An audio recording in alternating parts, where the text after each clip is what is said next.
Town Board meeting for April 24th, 2018. I hereby call this meeting to order. Would the Deputy Clerk please take the roll? Yes, sir. Can I have Councilman Batard? Here. Councilman Troy? Present. Councilman Dudney? Here. Councilman Valentine? Here. And Supervisor Day? Here. Would Esther Bailey please lead us in the pledge?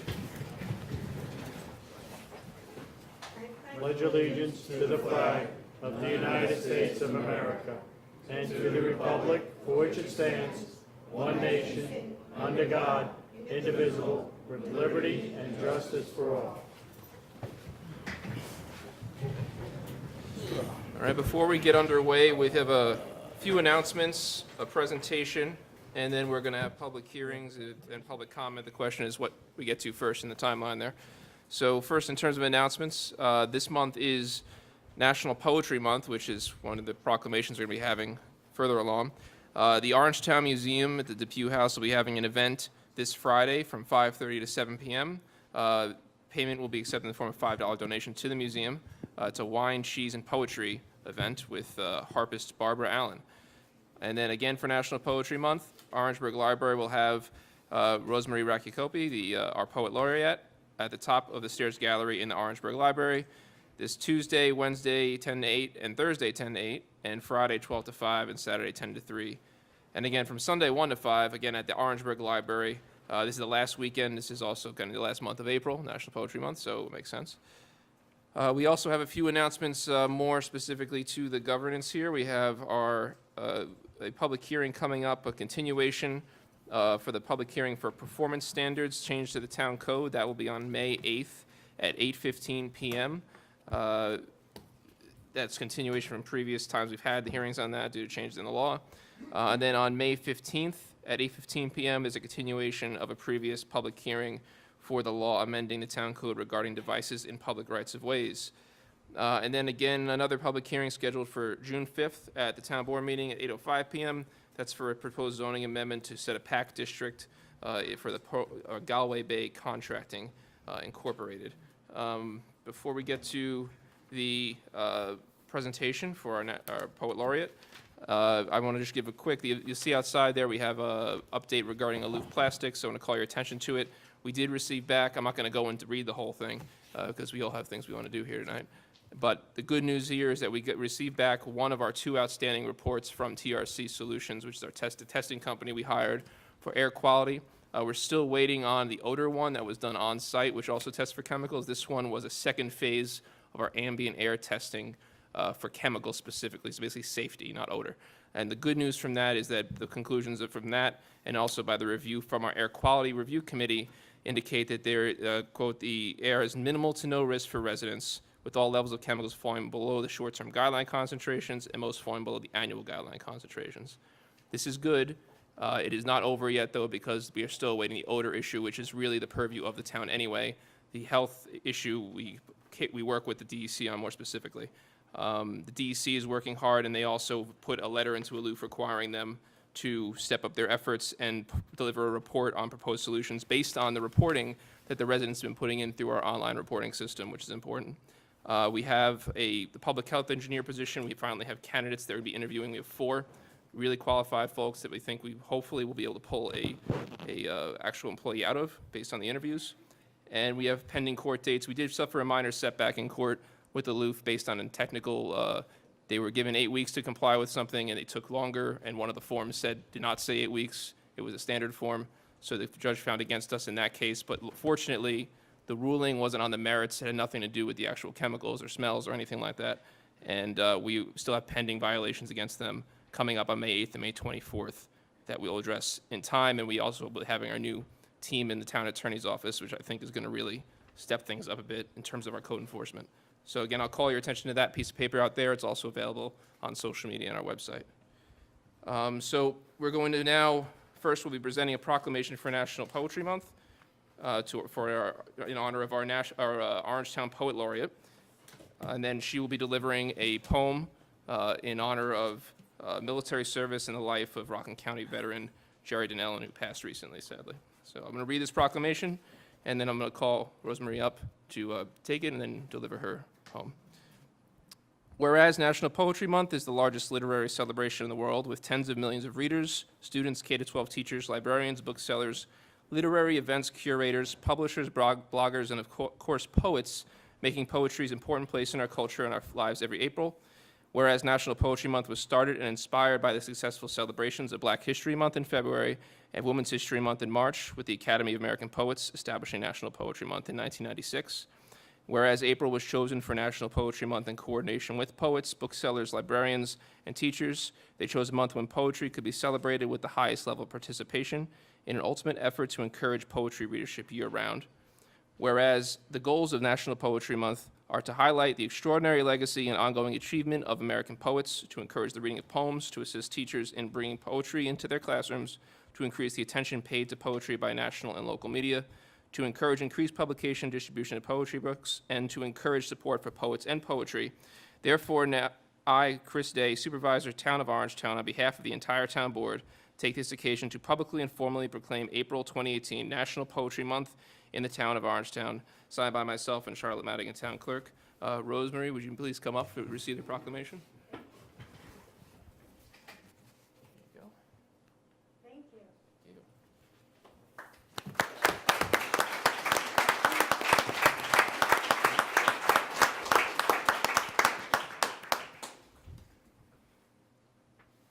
Yes. Thank you to the Town Board of Orangetown, and in alphabetical order, Jerry Gatari, Thomas Tiffany, Dennis Troy, Paul Valentine, and for the leadership of Chris Day, Supervisor, in bringing this honor forward. I offer as Poet Laureate a deeply felt-led tribute to our veterans. A gratitude to Jerry Danilin for his decades of exemplary service to all veterans, having served for decades in the Veterans Service Agency as director. We ask, as stated, the purpose of poetry, the purpose of gathering, the purpose of life. What be the purpose of words to share, but to know of one's heart expressing care? What be the purpose of banner and praise, but to bring celebration to this gift of days? What be the purpose to guide and teach, but to know that beauty and truth are within our reach? What be the purpose to know of time, space, and measure, but to account for life's perceived treasure? What be the purpose to know of distance so very far, but to know that we too hold the light of a star? What be the purpose to know of history and time's story, but to understand the ever-present quest for power and glory?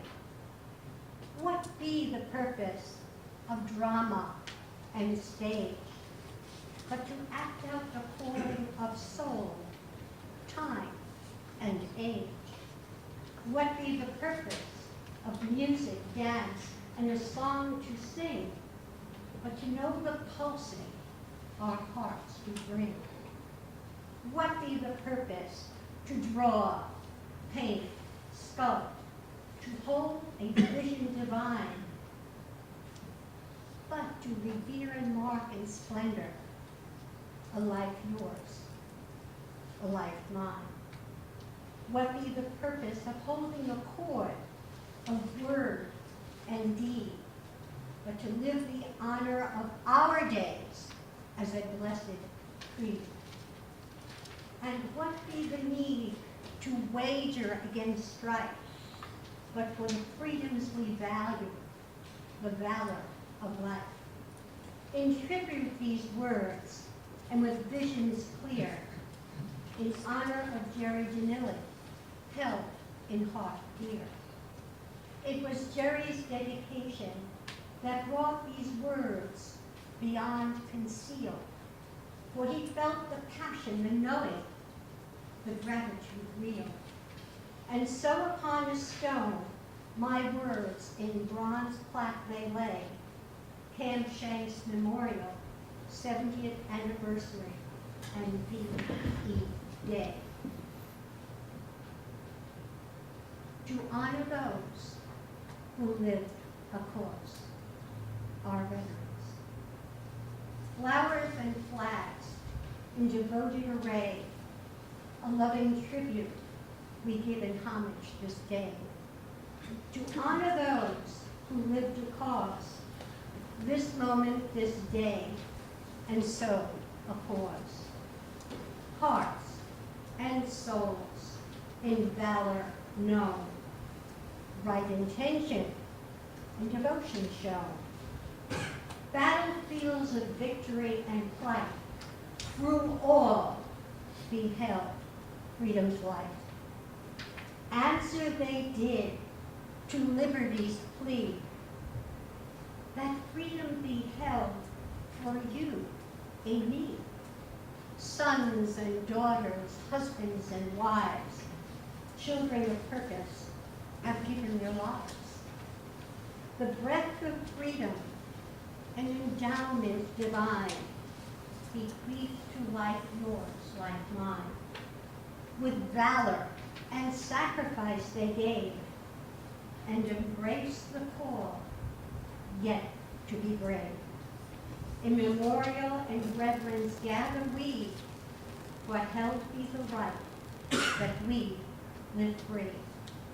Memory of each life gone, never to fade. Live we life's blessings, for sacrifice made. And on to you, Jerry Danilin, with gratitude for having made these words known, for the love, understanding, and support you have ever shown. Hearts rejoice, and souls sing your praise, for the care and forbearing you have brought to their days. Knowing wise the pain and loss held within each memory past, ever compassionate and sensitive, your charge cast. Known well be your reverent regard for each veteran in need. Be it acknowledged that all have been blessed by your valiant creed. Programs, services, ever with vision and compassion true. Leadership, the hallmark in all that you do. This day, this in recognition and deeply felt appreciation, you in countless ways held in respectful celebration. Gone, yet near. Yes, yet near. Upon the wings of an eagle, in the smile of a grandchild, in the sweet song of the songbird, of a memory held in part. Be he known in presence and grace, for all within spirit he holds a place. His smile, wit, candor, and love, soaring within and the heavens above. And with our blessings he be known.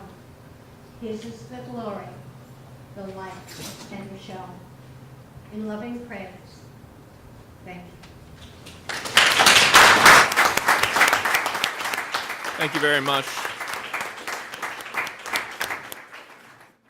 Right. It's a nice change of pace. Thank you, Rosemary. Appreciate it. We get the sign-in sheet here.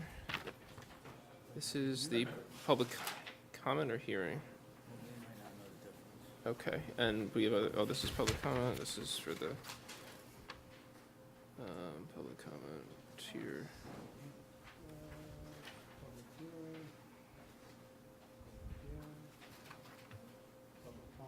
Should be the last page, Christie. Yeah, last one, yep, got it. Okay. All right, so a lot of you are here for the hearing. We're going to start off with, or one of the two hearings, the other one only has one person signed up. We'll start off with comment, which is just standard public comment open for any topic, and then we'll switch over to the hearing at the scheduled start time. So I hereby move to open the public comment. Is there a second? I'll second. Councilman Valentine, all in favor? All right. I have Paul Sanguinetti from Pearl River regarding Village Drive flooding. Yep. And yeah, just for those of you who are new here, but I won't start your time. It's 3 minutes. If you hit 3 minutes, just wrap up that sentence and we'll go from there. Whether it's a good thing about us or a bad thing about us, we're just going to try to get through the big crowd here, right? So go ahead, Paul. Thank you very much. Paul Sanguinetti, I live at 21 Villa Drive, and I can also speak for the Bucci's at 19 Villa Drive. We have a flooding issue there that's been going on for 52 years that the town has not corrected. And I've opened a conversation with the Highway Department, and they're very well aware of this situation. There's some deterioration of the storm drains and stuff that has already collapsed 3 times. So I want to open up the conversation of, solving the problem. So that's why I'm here. Okay. Anything else you want to add on the subject before we can't respond until the end is the other thing. Yeah, should've well, said. I've discussed it with the department, and Mr. Dean, has given me some numbers and stuff like that, and he told me to come here, explain, what the problem is. Basically, there's been development on Earhart Roadside and also St. Aidan's, which is, St. Aidan's is built on a pond, which was quite large.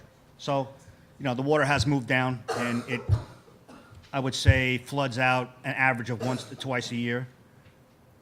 So last year they had one of the storm drains collapsed, and the highway department got there and they sucked it out with the vacuum, which the water was coming up extreme. It came up a foot in the basement of the house. So the water does go to the basements all the time. Okay. Yeah. So I just want to open it up. Great. Thank you. Appreciate it. Thank you Okay. for coming up. Thank you.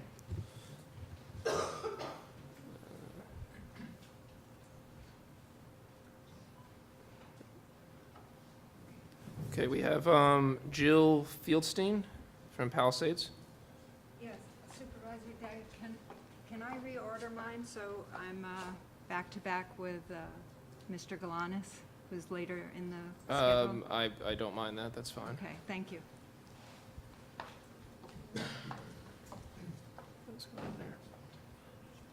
There we go. All right, so then Susan Nemesdi of Palisades.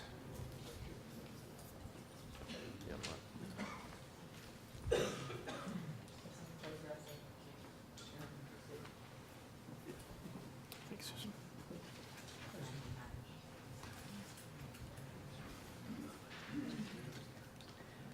Okay. Yes, I'm here to address the dangerous traffic and safety issues along Route 9W, and especially in front of the 9W Market in Palisades, and there's several people here tonight that will speak about that. First of all, I'd like to thank the town board and especially Supervisor Day for your continued support with the Oak Tree Road 9W intersection safety improvements. We've been trying for years to get the DOT to address safety issues, and Supervisor Day, your letters, phone calls, and attendance at the DOT meetings have been tremendously helpful to move things along for us, and thank you very much for that. It looks like things are finally happening. The Palisades 9W Market filling station, with its charming beach-like atmosphere, is a much-loved destination for locals, bicyclists, hikers, and weekenders alike. Our community adores this market and supports its continued success. But the traffic situation along 9W in front of the market, with its speed, congestion, limited visibility, and lack of sidewalks, is dangerous. And it's not just in front of the market. Along a 1.5-mile stretch with the 45-mile-per-hour speed limit, there are 2 entrances to Tallman State Park, a country club with golf cart crossing, 2 state hiking trails whose paths actually lead onto Route 9W, a daycare center, the Palisades Pool Club, all on a single-lane state road with limited visibility, short sight lines, hidden drives, and winding hillside road. I'm not even mentioning the narrow, shoulderless stretch between Sparkill and Nyack. Since the late 1970s, residents along this stretch of 9W have been begging for the speed to be reduced from 45 miles per hour. Since then, the 9W corridor has only become more residential and suburban. For 40 years, thousands of accidents and several deaths later, we're still asking to get the speed limit reduced. And here I have 9W accident reports, only for a short period, from June 2016 to August 2017. There were 39 accidents. That's just a short period that I got the police reports for this past year. The New York State DOT does drop the speed limit on state roads. I have here photographs. I went on Google Earth and I have photographs of state roads in areas with similar topography to ours, where the speed limit was dropped from 45 miles per hour to 35 miles per hour. These state roads are in Pound Ridge, Newcastle, Spencertown, Marlborough, and Sag Harbor, just to name a few.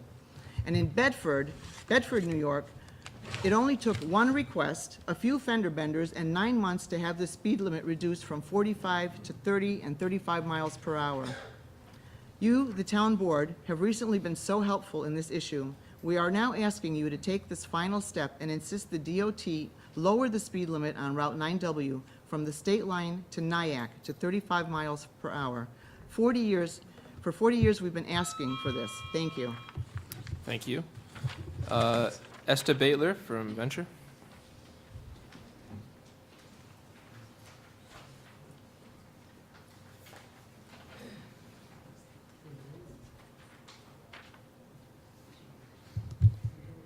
Good evening, Supervisor Day and Town Board members. Hi, my name is Esther Baitler, and I'm a consumer who lives at the Kathy Lucan Living Center in Spark Hill. Tonight, I'm here to address you, Supervisor Day. I really feel that you really have no right to be disrespectful to two intelligent people who have started rallies with signs and loose plastics. They have really worked hard. It's Heather Hurley and Allison Sullivan. And I don't think it's fair that you're taking all the credit for it. They have gone over and beyond. Every time there's odors, they can be counted on to be there and to make the right and justful complaints. I really think it's unfair, and I think both of them deserve to get sincere apologies. They have done quite a great job. And then for you to tell Heather that, oh, she should channel complaints and other channels, that's not right. She has a right to let you know about the odors and the complaints. I have smelled it on my way to work in the mornings. It's god awful. I've seen the police on the weekends at night standing, sitting at aloof plastics. This is not right. Something has to be done. And I think that you should absolutely allow Heather and Allison to be more involved with Clean Air for Orangetown, because these people care. And I can say it over and over again. But to be unfair and disrespectful to people who care, not right. I know that you've been at one rally and David Carlucci has been at them. But you guys have to rally with them because of these odors. I think it's important that they get to be recognized for what they've done instead of getting angry with them. Thank you, Thank Esther. you and have a great night.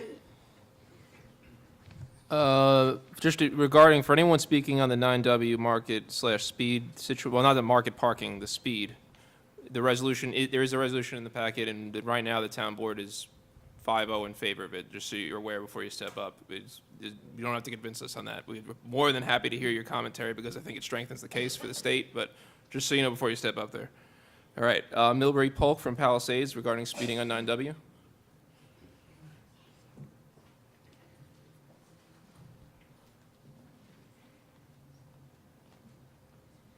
Thank you for the opportunity to say something tonight, and I am speaking about the speed, and I wanted to show my support for everything Susan Nemsty said.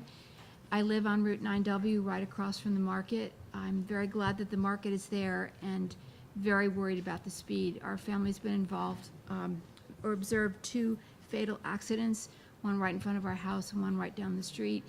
And the congestion with the bicyclists and the pedestrians and cars is only increasing, and it's a very, very serious issue, especially now as we're going into the summer season. So, thank you. Great, thank you. Right, sorry, the handwriting, is it Scott Rosenberg regarding parking, the no parking in the 9W Market area? Yes. You want? I pass. Pass, okay, fair enough. Mike Mandel, Pro River, regarding equalization rate and parks, I think that is. Yes, good evening, Supervisor Day, members of the Town Board. My name is Michael Mandel, resident of Pearl River.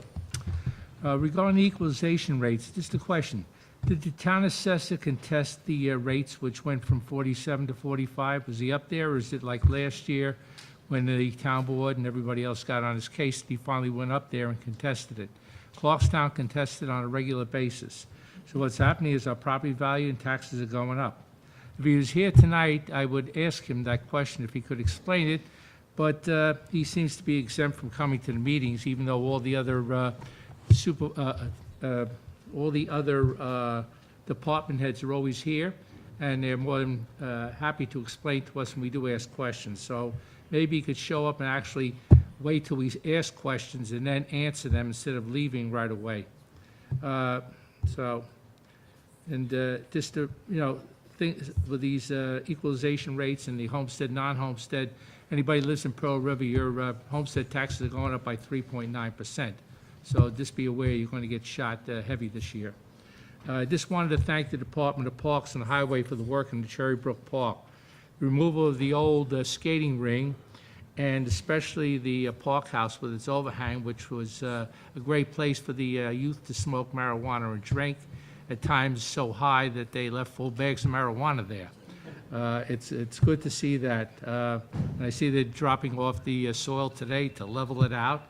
And hopefully in the future that the children's park or toddler park there gets additional equipment, because it is used by the residents of the area. In fact, people drive in, park their cars on the street and take their kids in, which is great to see.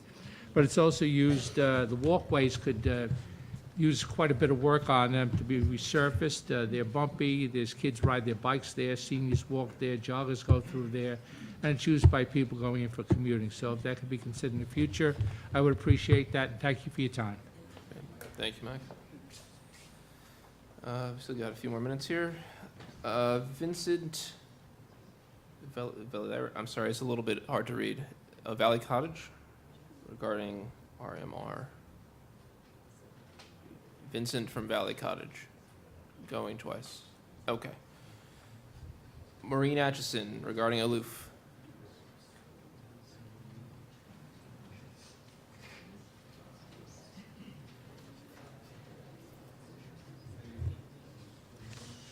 Maureen Aitchison from Orangeburg, New York. I got the email or the posting about what you said about, I don't know, it was a 2-page email about the results and what we're continuing to do. But one of the comments I wanted to make was, in your first paragraph, you said you wanted to keep the attention on the state level and in the town level, and you wanted to use all the tools in our toolbox. Well, I feel like there's something that we still could do, and maybe I can bring it to your attention. There was an article in the Journal News, September 14th, 2017, and the title is West Nyack Motel Targeted for Prostitution and Drug Activity. I'm going to read parts of the article, but I'm not going to say the word motel. I'm going to say the word company. And District Attorney Thomas Zogabe and County Attorney Tom Humbeck on Wednesday stood outside the Route 303 company to announce they were seeking to use the county's public nuisance law to either close the company or fine the owners $1,000 for every day they intentionally conducted, maintained, and permitted the public nuisance. Later on in the article, Zogabe said the owners have contributed to eroding the safety of the surrounding community, including a neighborhood of single-family homes behind the company and the Hub Shopping Center. All for the benefit of making more money. It's about profit, and they don't care what's going on. Humbeck said he'd heard from the neighbors concerned about the activity at the company. At the corner of this block, right around the hotel, 20 to 25 children get on the bus every morning for elementary school, Humbeck said. That's the neighborhood we're worried about. Zogabe says the object is not to close the company. The object is to simply stop the illegal activity that's going on. He also goes on to say, too often we focus too much on violent crimes that attract a lot of media attention, when in fact your quality of life offenses are the type that really go to the fabric of the community. The public nuisance law has also been used to close in the spring of 2014, the New City Spa. In the October of 2016, the KM Tree Spa. The Green Spa was evicted by its landlord in the end of 2014, the Nanuet Health Spa. Now, these things have to do with prostitution and illegal drug activity, but I feel like Aloof is doing the same exact thing, breaking our town codes and not having any consequence for it. Also in the Journal News today, front page about the town's taxes. Median tax bills for New York, for town residents says $34,226, and the median home value of $910,000, which again, Yes. I don't believe it's true, No, but that's not correct, is it? The comma's Well, off in the... again, it's printed in the paper, so I'm just saying what it says. They haven't printed, I looked on Low HUD this afternoon, they didn't print a retraction of that, so. I'll reach out. Again, even about half of that, we pay these taxes, we should be able to take all of our tools, even the police pulling over the buses. I've seen them on their cell phones, I've seen them making right-on reds, and I just want to also say, Allison and Heather, I will write you a poem because of all, to thank you for everything. Thank you for your comments, Maria, appreciate it. I will, again, just for those of you who are familiar, we address everything at once at the end on public comments, so I'll get to that, and I'm glad you brought that up, actually. But now we are at 8:04, so I'm going to round up to 8:05. We need a motion to open the public hearing for, sorry. Yes, we're going to come back to public comment. We just have to pause it. I'm sorry, we're hitting a pause on public comment, going into public hearings, 2 in a row, back to public comment. Apologize for those of you who got caught on the day with 2 public hearings. But the other day we had like 4, so you're lucky it's today instead of that one. All right, we got a motion from Councilman Dibny to open. Is there a second? Councilman Troy, all in favor? Aye. All right, so this is for the Town Plaza 2 public hearing, which seems to be the less attended one. Let me just reset the timer on this here real quick. It's kind of a process here. Menu, 1, 3.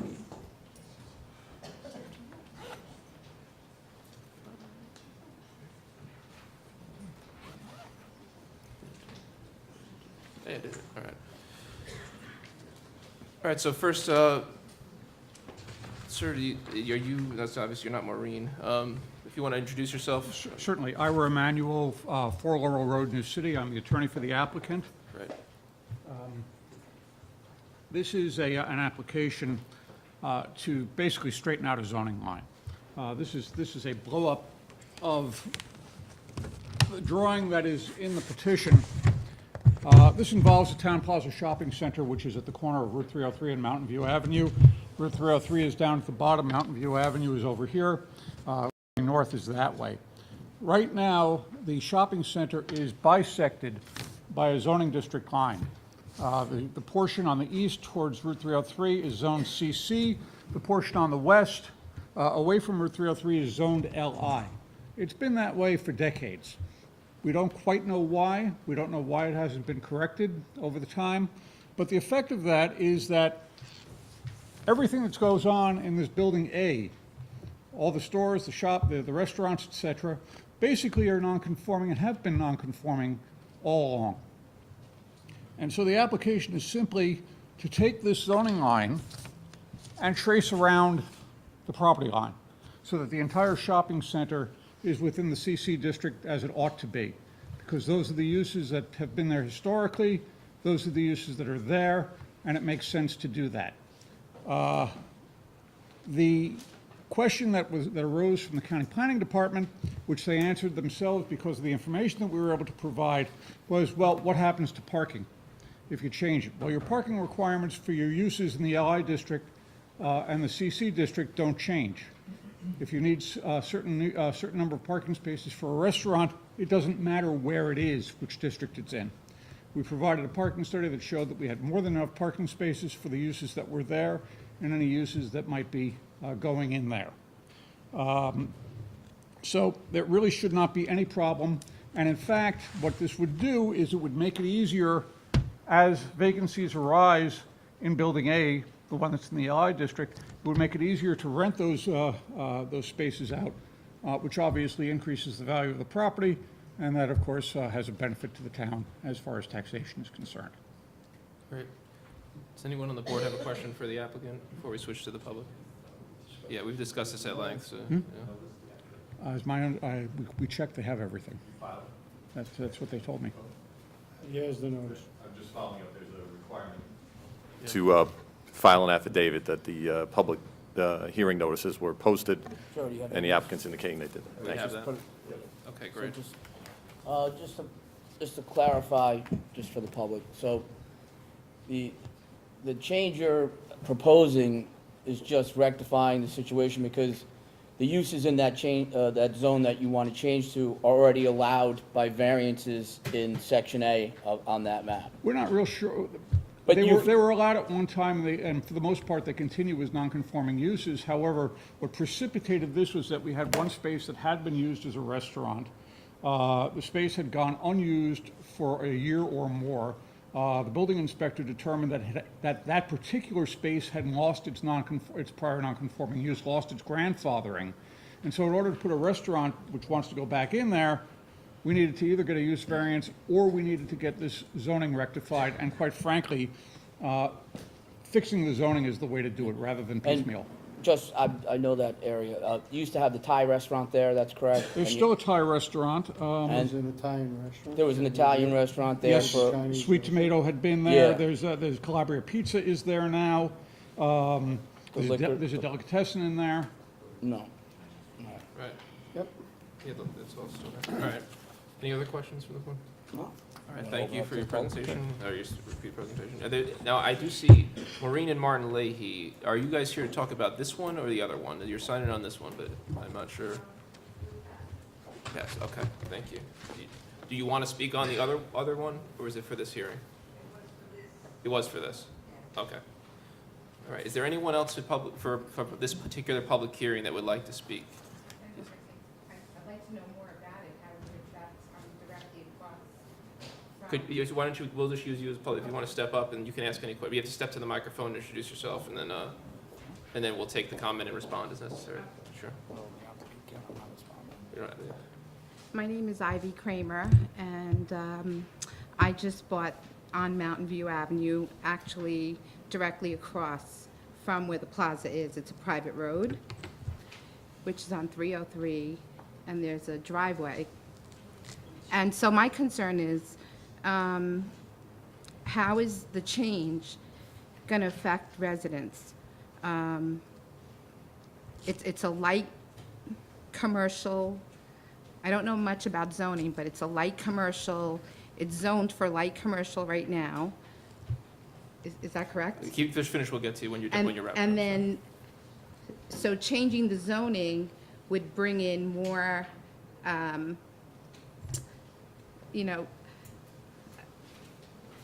trucks, tractor trailers, I don't know. We'll definitely answer your questions, but we aren't allowed to answer in the middle of your comments. So as soon as you're wrapped up, we'll be happy to address them in the comments. That's my main concern is how does it affect the residents and the air quality and so forth. Great, thank you. Is there anyone else for this particular public hearing that would like to comment? Yes, sir, I saw your hand go up. Yeah. Actually doesn't change.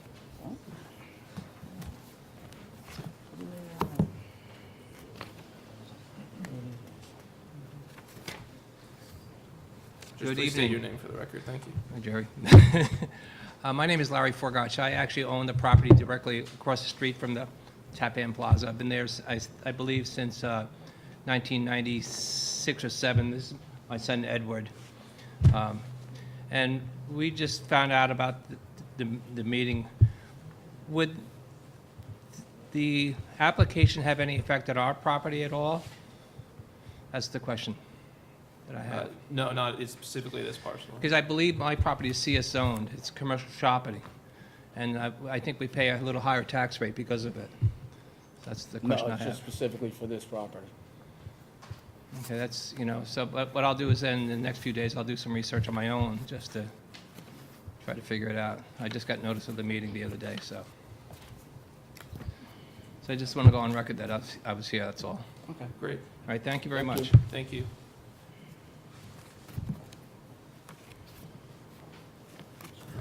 Issue with this timer here again. We're gonna need new technology here in this town hall. I don't know why it says day on there, but it's free advertising. I swear I didn't put that up there. Enter, enter. All right, I think it's good. Anyway. Yeah, so I'm just gonna take a quick break for the comments, just to answer some of those questions. So right now, the issue is not, it's not a down zone, it's turning what is sort of incorrectly zoned as light industrial into commercial. It wouldn't affect the uses in place, it wouldn't affect the authorized uses. Half of the shopping center is already zoned commercial. It's not more commercial, in fact, it's less permitted uses. Theoretically, if they wanted to put a factory in that half of a lot, as long as it fit the bulk requirements, they could squeeze it in right now under light industrial. They, however, can't put a restaurant. They don't want to put a factory and have no desire to do that. They want to put in a restaurant, it's a shopping center. It doesn't affect any other parcels. So if anything, it sort of protects against a sale to someone who would want to put something in that's not good for the area and encourages a proper legal use of the property, which, we as a board generally have been receptive to this. This has been heard before, it's been presented earlier, so there's no impact on other adjacent parcels in terms of zoning.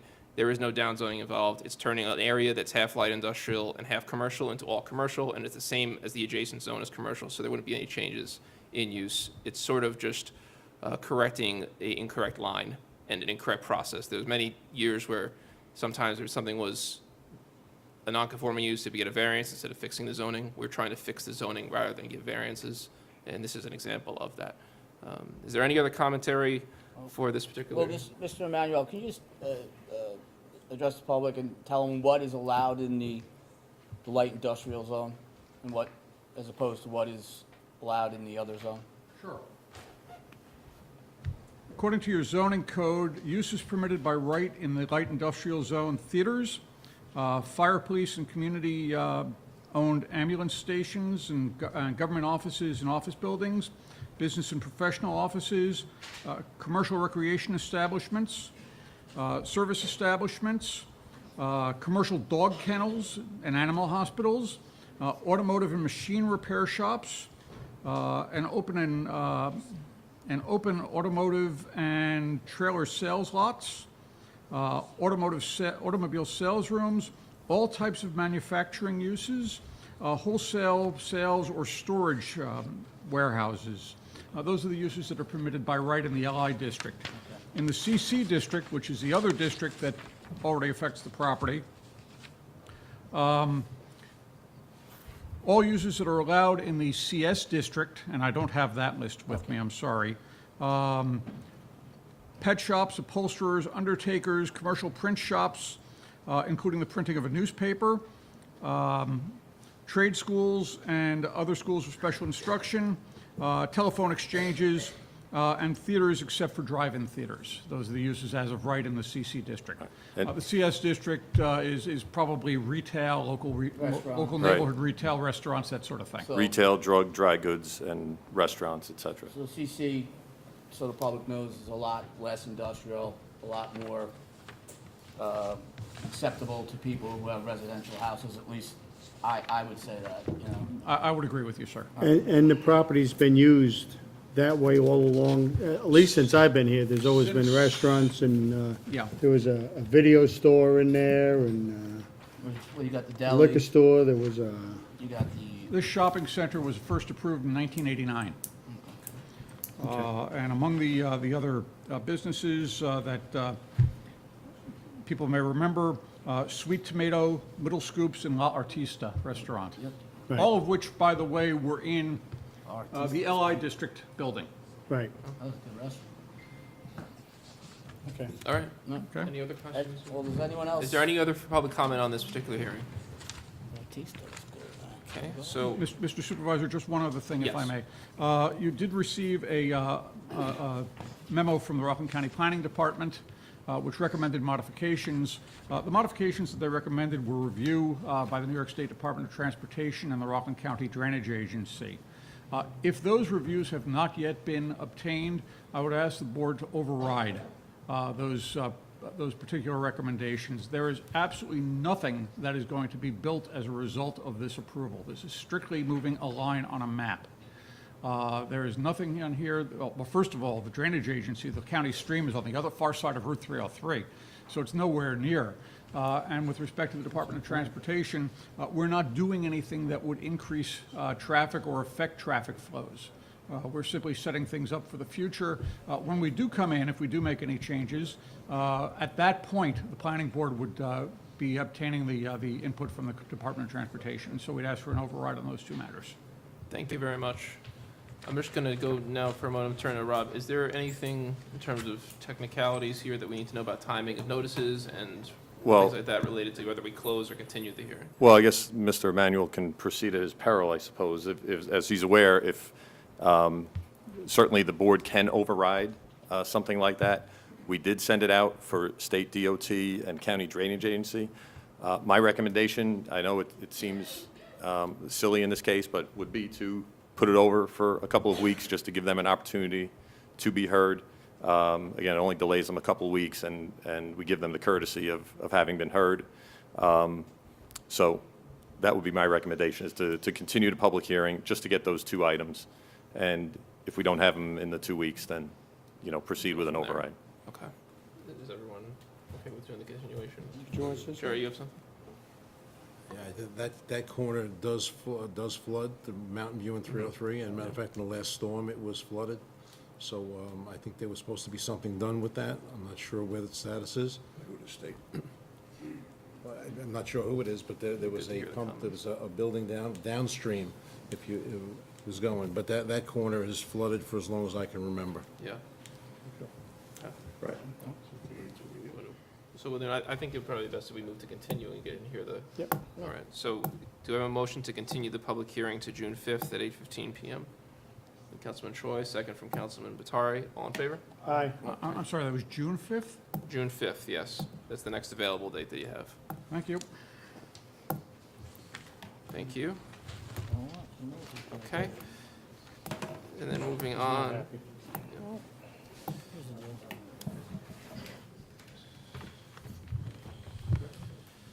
Okay, so the next one is the public hearing regarding the amendment for zone change for 70 Hickory Hill Road. Is there a motion to open the public hearing? Councilman Batari, second from Councilman Valentine. All in favor? Aye. All right. Again, we're going to start off with the applicant, and then we'll take those who signed in first, and then anyone else who's here to comment and get a chance to sign in. Just let me know when you're set with your presentation, and we'll get started.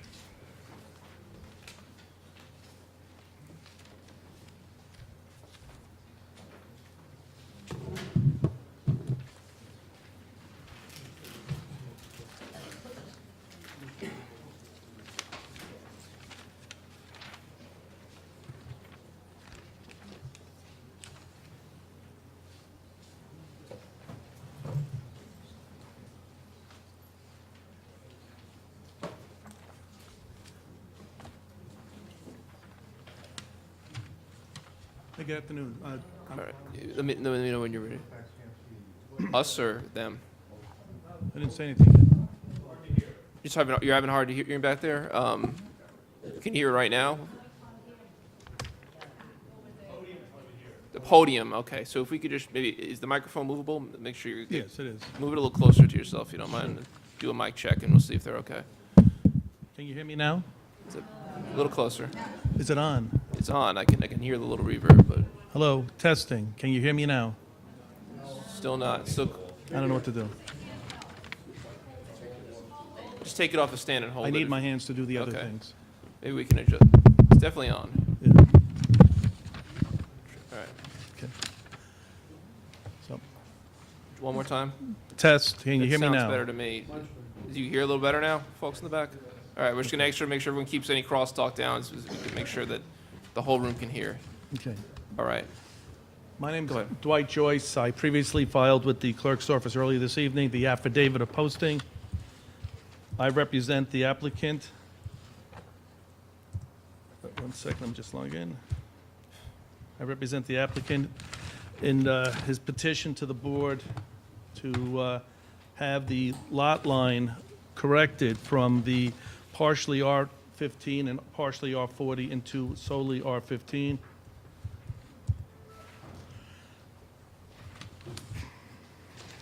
In 1991, there were 41 lots rezoned from R15 to R40. The map you see on that screen is the 2011 official town map published not only on their website, but the county website.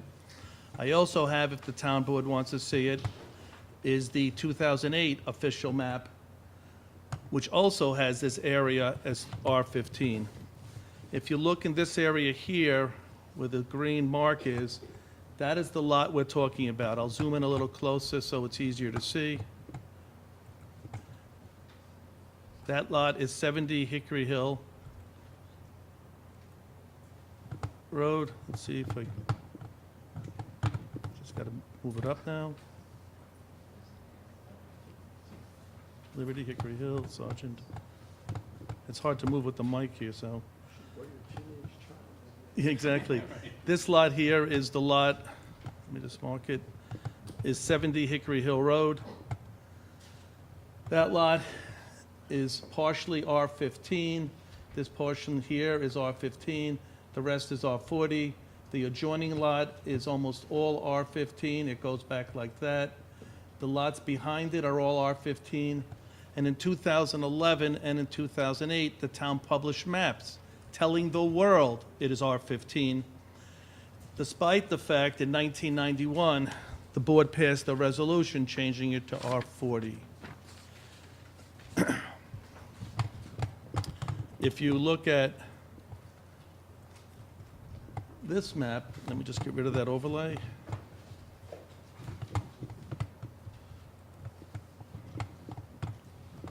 This map will show you which lots have received R15 treatment since 1991. Of the 43 lots in the blue outlined area here,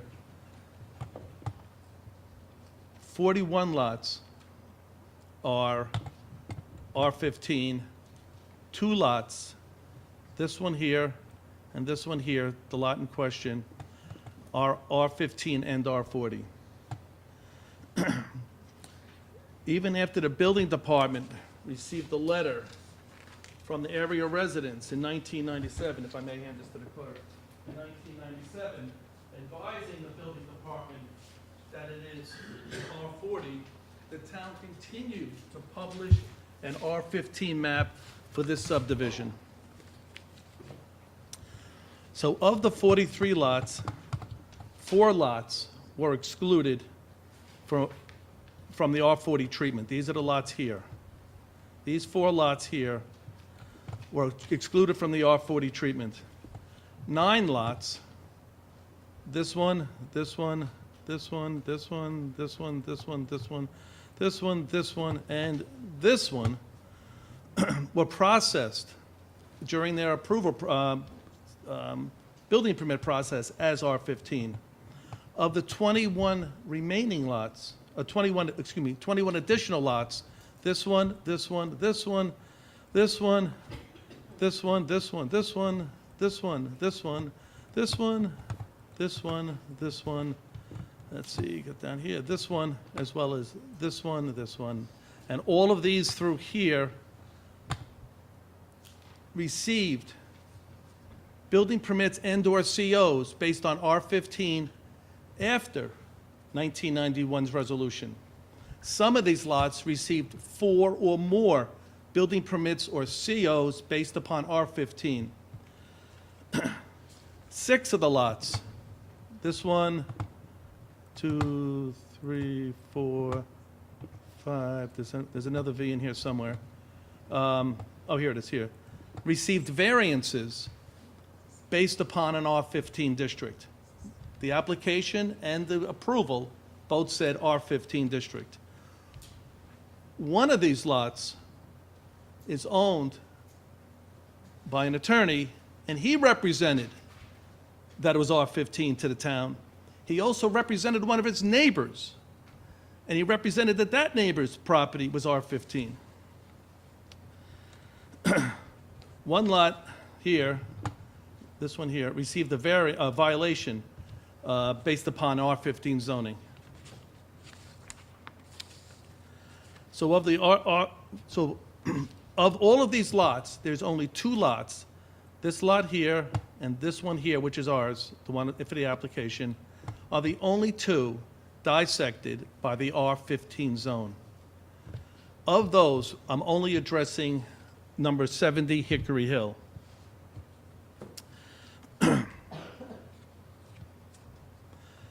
Let's see. What had occurred here also, let me just open this up. These are the sum of the 50 or more applications. Let me just get rid of this here so I can show you. Let's get rid of the overlay so you can see it. Close. Here are some of the 50 variances, building permits, and/or COs or certificates of compliance issued by this town for R15 for those houses I just showed you, since the resolution was approved. Some of these houses, despite being in an R40 zone, were given their initial CO as an R15.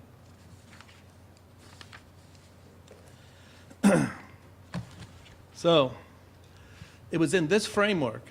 And by the way, within 2 years prior to when this applicant purchased his property, 11 of his neighbors received R15 consideration and approval by this town. So with that backdrop, he purchased 70 Hickory Hill Road. He was told at the time that it was an R15 zone, and in fact, he paid more for it because it was an R15 zone. I'm going to show you the listing, if I can provide it to the board. There's no indication on the listing, which was filed with the Local Listing Service, of what zone it was in. Because one of the questions you may ask is, did he know it was R40 before he came before the planning board? Well, the listing has nothing. Let me show you the tax bill. The tax bill doesn't indicate R15 or R40. And I'll tell you, I called the assessor's office today, and they said they have no indication of what zone it's in. I would also provide to you a copy of his title report from the closing. And the title report has no indication of what zone it's in, other than the certificate of occupancy from original construction indicates an R3 zone, whatever that meant at the time of original construction. So when you ask yourself, what could he have known? He did everything he could. He hired 2 professionals with over 40 years' experience working in this town, combined experience working in this town. Those professionals did their research. They believed it was an R15 zone. So if 50 applications were given to this town by his neighbors in the 26 years that this property has been technically R40 zone, but never publicized that way, if 2 professionals were researched that came back and said it was an R15 zone when the applicant was purchasing his property, when the town's zoning board of appeals, when its building department for 26 years has treated at least these 50 applications as R15 zone, how could he have thought anything else but that it was R15 zone? In 2016, when he bought this property, he relied upon the official maps, just like the town building department and the attorneys who represented the applicants relied upon the town's official maps. The only person, and by the way, even in 2016, when this applicant purchased this property, there was at least one CO given. There was another property just in late 2015 where they actually had two, a variance and a CO given, all for the same area. I'm not sure what you can expect from an applicant other than to do his due diligence when he buys a piece of property.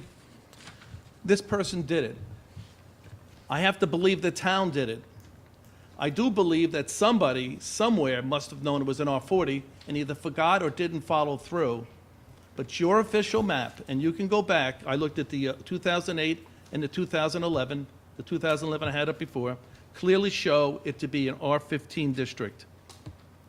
Now it's time to amend the site to make this property entirely R15 and treat him as his neighbors have been treated for the past 26 years.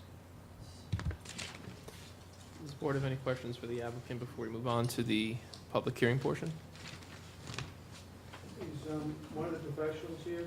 Yes, I have Jay Greenwald Can right we here. hear from him how he determined? Absolutely.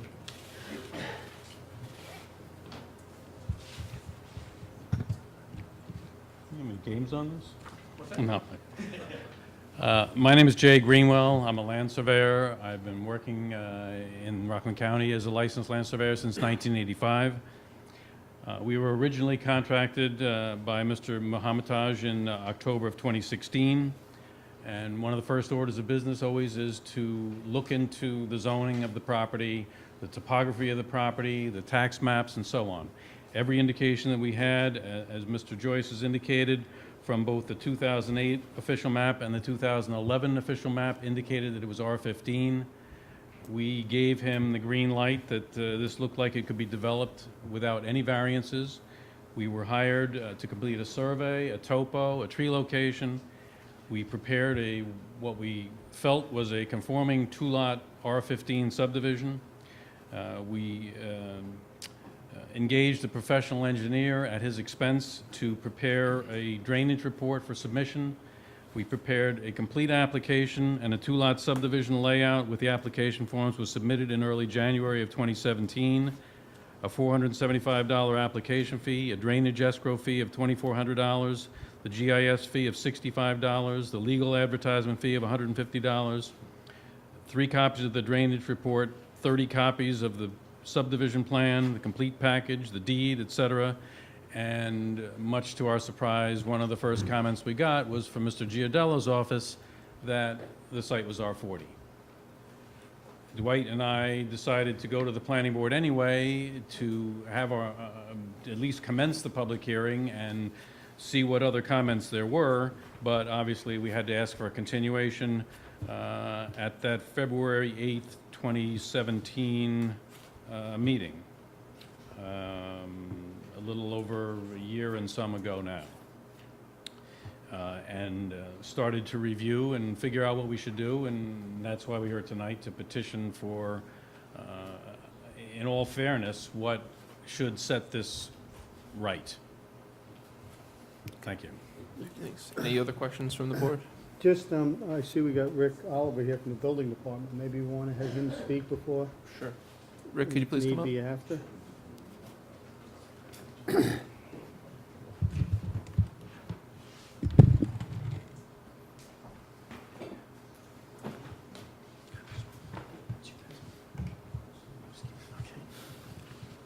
Hi, my name is Rick Oliver. I'm with the Orangetown Building Department.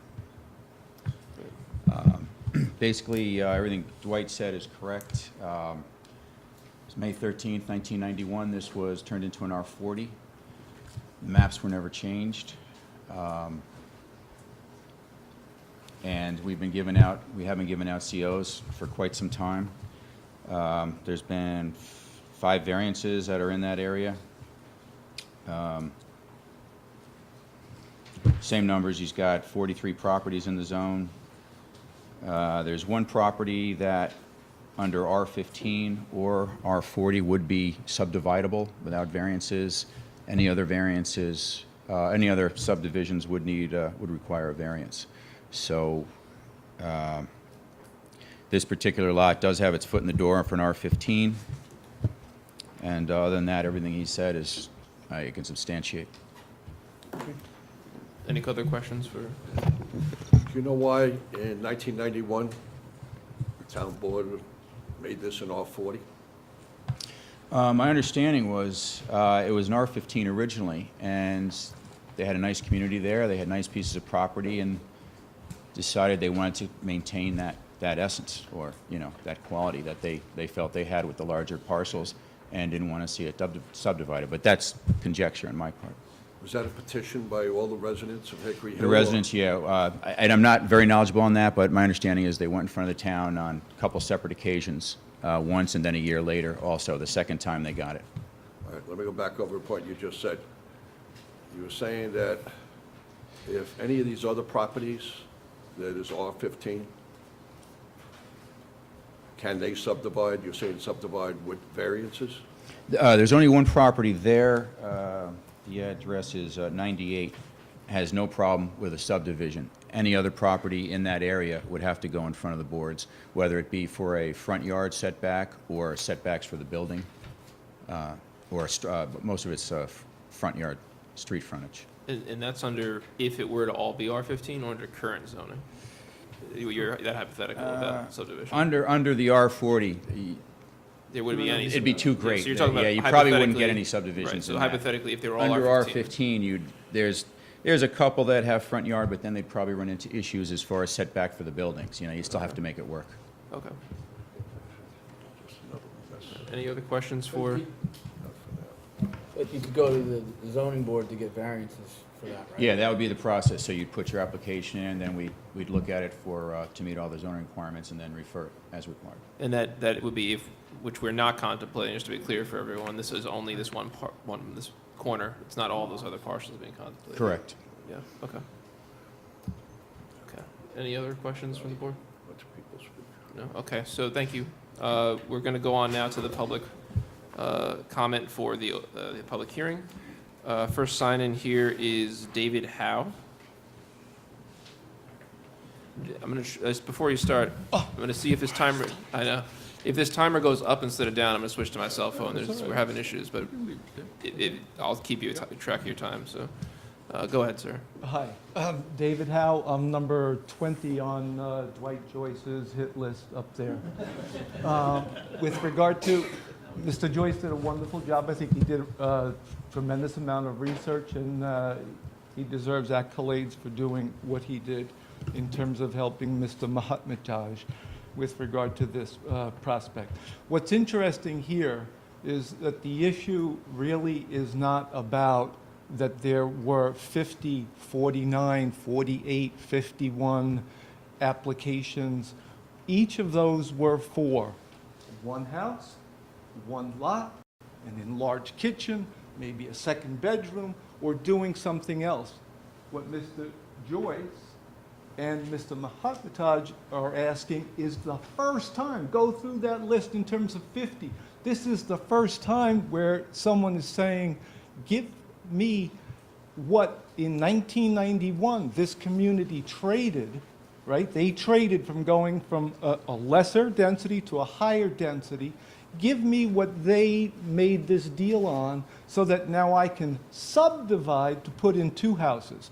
There wouldn't be any issue here if Mr. Mahatmataj and Mr. Dwight Joyce were here to say, we want to put on added items. I'm number 20. I did something like that. Others did that. So that shouldn't be the issue. This is sort of like the smoke and mirrors. The only focus here is, can the applicant, the petitioner, seek to change the R15 to benefit in terms of himself with regard to selling? So what what was interesting was that in this very nice list with regard to it, all 49 are before 2015. There's only one that's in 2016, which is the same year that Mr. Mahataj bought this property.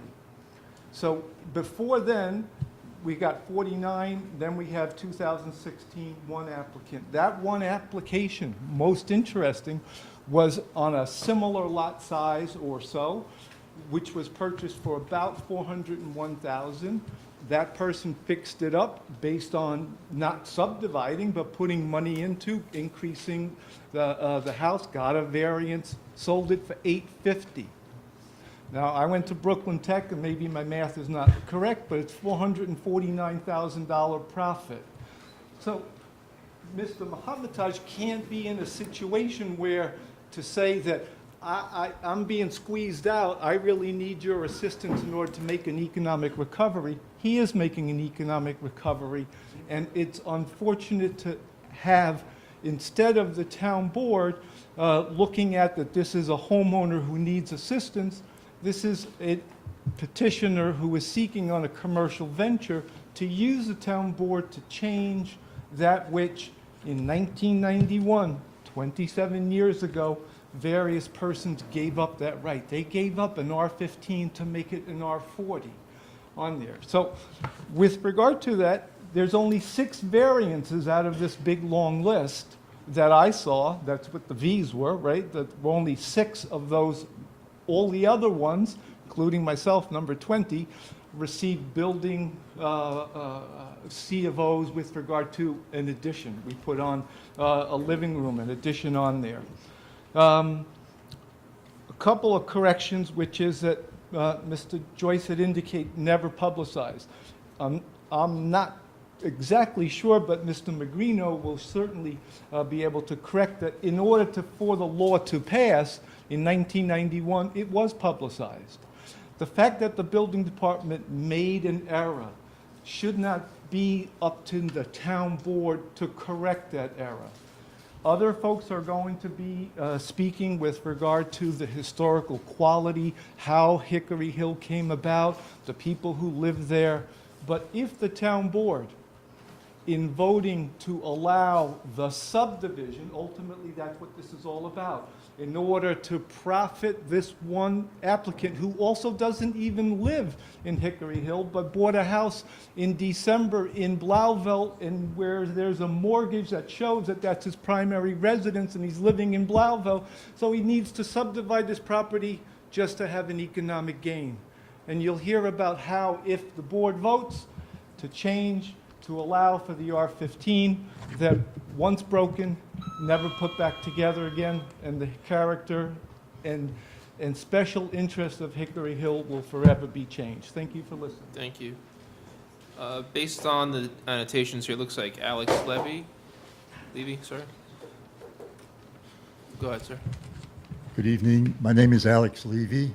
I live at 23 Hickory Hill Road. I've been living there for 16 years. Louder. In 1951 and 1953, Hickory Hillers, mostly World War II veterans from Shanks Village, built their houses literally with their own hands and chose to use larger lots than the minimum set by the R15 zoning. They chose to use larger lots because that provided more open space, more desirable placement of the houses on the lots, more privacy, a greater respect for the environment, as well as room to expand their houses over time. These remain important objectives of the community 67 years later, even as there has been a complete turnover of the original residents. In the early 90s, a small development that became Sergeant Harris Drive took advantage of the R15 zoning to subdivide several properties and add 5 new houses to Hickory Hill Road. The community realized that R15 was not their friend, and in 1991 sought R440 zoning to prevent further subdivision. The town recognized the legitimacy of the request and adopted Local Law 6 of 1991, R40. For owners of properties that could be subdivided under R15, this amounts to a significant sacrifice of the right to subdivide and profit. Hickory Hill has 19 lots of 0.68 acres or larger, which in most cases could be subdivided to R15 zoning. One of the lots in a petitioner's proposed subdivision would have been 0.038 acres, smaller than any of the original lots. The Hickory Hill community is strongly opposed to the subdivision. The Hickory Hill community strongly opposed the subdivision petitioner proposed in 2016 and strongly urges the town board to reject the proposed change. Thank you very much for your attention. Thank you, sir.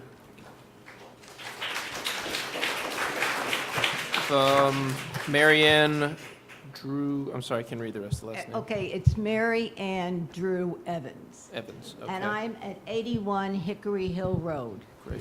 And in 1995, when my husband and I started a new family, we chose Hickory Hill because of its commitment to the environment, to the land. And we were told at that time when we bought the house that we could only one lot, one house. Although the petition seeks to cast doubt, there is no question that the current zoning for Hickory Hill is R40. Exhibit B of the petition contains the February 8th, 2017 letter of John Giardello, then Director of Building and Planning. The letter concerns Sammy Construction proposed subdivision and notes that the town board rezoned the property from R15 to R40, attaching a copy of Local Law 6, 1991. Although the zone change was not shown on the zoning map at the time of the petition purchased 70 Hickory Hill, and this may have misled him, a zone change for that lot is not a responsible remedy to what is best for the clerical error.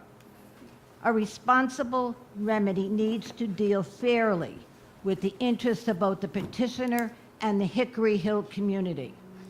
The Hickory Hill community would be significantly harmed by the proposal, while the petitioner has adequate other remedies that cause no harm.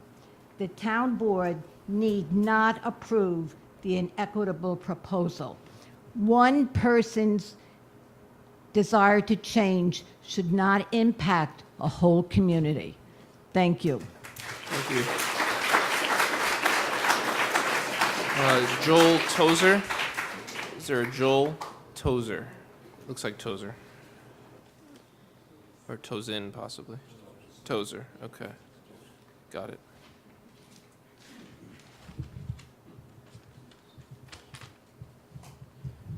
Hello, I am Joel Tozer from Hickory Hill. The members of Hickory Hill have a vision for the kind of community they want to live in. The vision was demonstrated in 1951 with the original construction, was renewed in 1991 with the change to R40 zoning, and remains firmly in place today. The proposed zoning change would significantly harm that vision. Subdivision was what motivated the community to seek R40 zoning in 1991 and is no less a problem today. This proposal changes the character of the community by permitting subdivision, by reducing lot size, open space, wooded area, and privacy, while increasing the impact on the environment and blocking carefully designed views. The proposal most directly affects the properties immediately adjacent to the new house the petitioner proposed to build by removing the woodland that is there now and replacing it with a house quite close to both neighbors. One of those houses is 74, the house I grew up in. I remember that my father, Elliot Tozer, loved to sit in his living room sofa looking out through the western windows, watching the setting sun, watching the deer and the turkeys and all the wildlife in the area. If this petition is granted, anyone looking out those windows would only see the second house built on the neighboring lot, blocking the view, and the damage would not end there. If this proposal was approved, it could easily be a precedent for another one-lot down zoning, something in the future with cascading damage. Thank you. Thank you, Joel. Elizabeth Starling.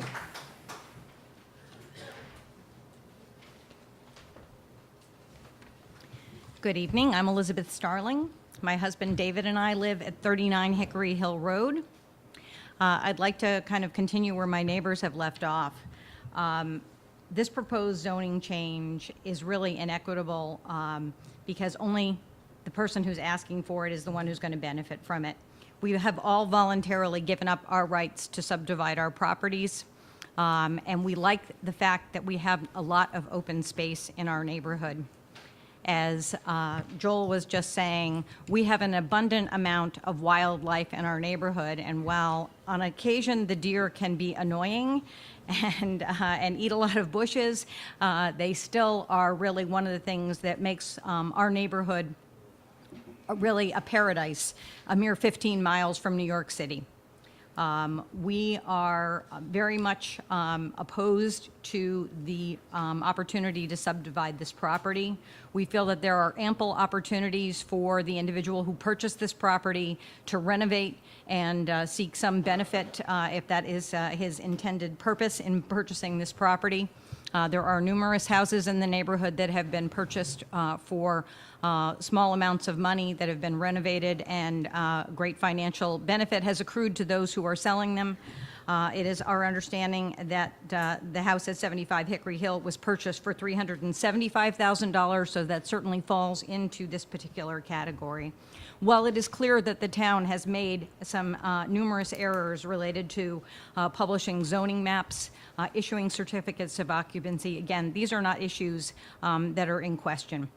They have no impact whatsoever on the decision that you need to make, which is, are we going to go ahead and allow this community to be one where we're going to spot zone and allow anybody who wants to come in and subdivide properties to put up houses, and the ensuing fences and blocked views and all of that are rampant throughout much of Rockland County. I don't think this is the place where most people really want to live. It certainly isn't the place where I want to live.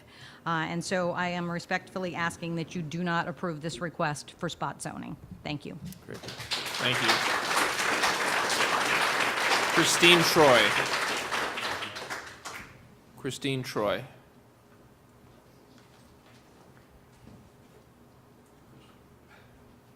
It's written as Christine. I apologize. I thought that was short for Christine. Kristen, can you hear me? Yes. Kristen Troy, 101 Hickory Hill. Like our neighbors, my husband and I have concerns of this proposed zoning change, which will allow the builder who bought the property to then apply for a subdivision. We strongly believe that this allowance will set a precedent for future builders and buyers to apply for and possibly gain approval for subdivision. As our neighbors have made you all aware, Hickory Hill was rezoned years ago to R40 to prevent this exact thing from happening. We would hate to see this happen again, as this is a historic co-op and a hidden gem in Orangetown. Both of us grew up in Pearl River. We wanted to raise our children in Orangetown. We looked at houses for over 2 years, and while we loved Pearl River, we were looking for a block with larger lots that allowed for more privacy and quiet street for our kids to play. We found that and so much more in Hickory Hill.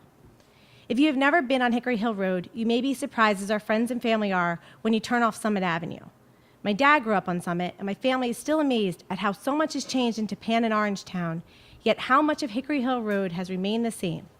It's stayed the same because the members of our co-op have maintained the natural setting that the founders sought to create to raise their families when they returned from war. But it's not just the landscape. The sense of community that our parents grew up with, that we grew up with in Pearl River, still remains for our children to grow up with here. That is why we moved here, despite this house being smaller than others we looked at in Orangetown. We love the large property, the house is set back and away in the woods that allowed for privacy, and that all you could see out each of our windows were woods and deer. We were told that these lots would all remain this way and that our woods would be protected. The last thing we wanted was the chance that we would buy this house and then a few years later we could be sitting on our couch looking at just another house. This is what drew a lot of these new families, many from other parts of Orangetown and Rockland. So while I have empathy for the builder that it was zoned under R15 based on a clerical error, there are others like me who bought our property with the understanding that these large lots and woods were protected. We can understand the desire of the board to make one mistake and make an exception just this once. What I ask, though, is that you consider the effect your decision could have on the historical nature of this block and on the rest of us who chose to live here. We ask that the town deny rezoning to R15 and thus subdivision, but grant variances if needed for a larger house. Houses on our block are sought out by buyers because of our unique landscape and co-op, and he should still be able to make a profit from his investment. If not, are we setting a precedent? Will builders start looking at the other large lots as the next place to make a profit? Will they look at your decision today to justify it? We hope not, but we cannot be certain. We believe in the true vision of Preserve Orangetown, to preserve the history, the character, and the land that has made Orangetown such an oasis and the reason many move and stay here. We know you also believe in preserving Orangetown and that you have the ability to do so with this decision. We ask only that you help preserve what World War II veterans and their families, and all the families since then, have come to call home. Thank you, Kristen.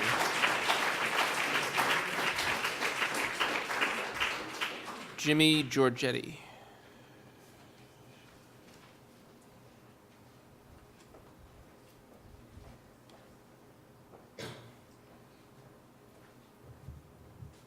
Jimmy Giorgetti, owner of 4 Hickory Hill Road.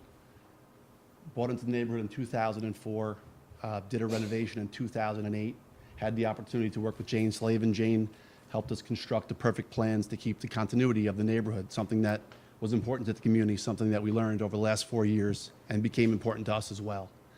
We believe there's a ton of options here that neither parties need to suffer. Clearly there was a mistake made. The applicant should somehow be made whole, and the community should not see the worst case scenario and the lot be subdivided and set this precedent that we've all spoken about. Over the last 25 years, we find it hard to believe that no other contractor in this area, granted this area has had a ton of contractors making a lot of money over the years and still to this day does, has not gone through this process for the same reason of this is an R40. I just don't want to reiterate anything, but that's all I have to say. Thank you. Thank you. Richard Anderson.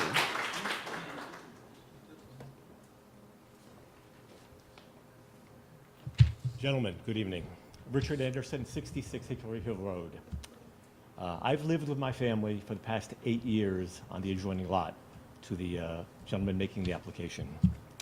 Regarding the proposed subdivision at 70 Hickory Hill, I respectfully request that the planning board reject the application. A zoning change by the town of Orangetown that's been uncorrected for the past 25 years shouldn't impact me or my neighbors. I'm concerned that the overall neighborhood will be negatively impacted, and you heard many people talk about it this evening, what those rationales are, if the construction company filing the application is allowed to build another home on this lot. This issue should be between the town and the submitter. Any potential damages should be the responsibility of the town and not the taxpayers that live in the neighborhood. Thank you. Thank you. Linda Levy. Linda Levy.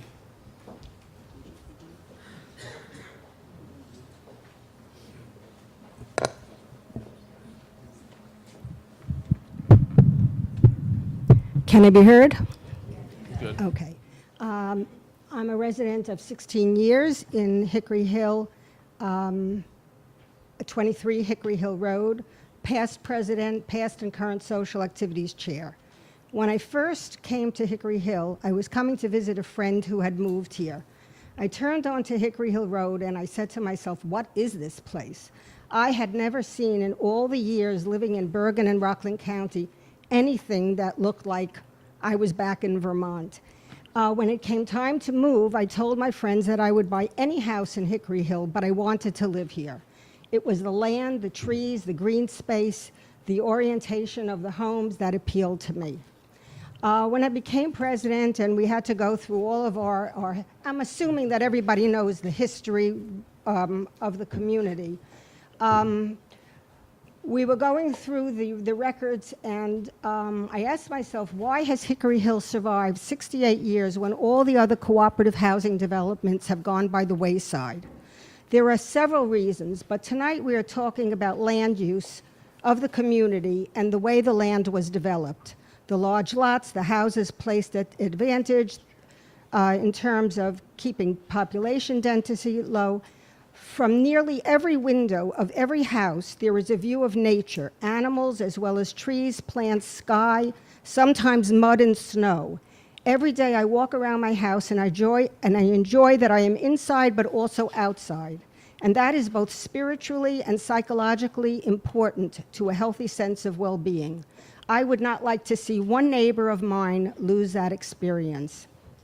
Historians are eager to preserve and protect physical and sociocultural remnants of times gone by.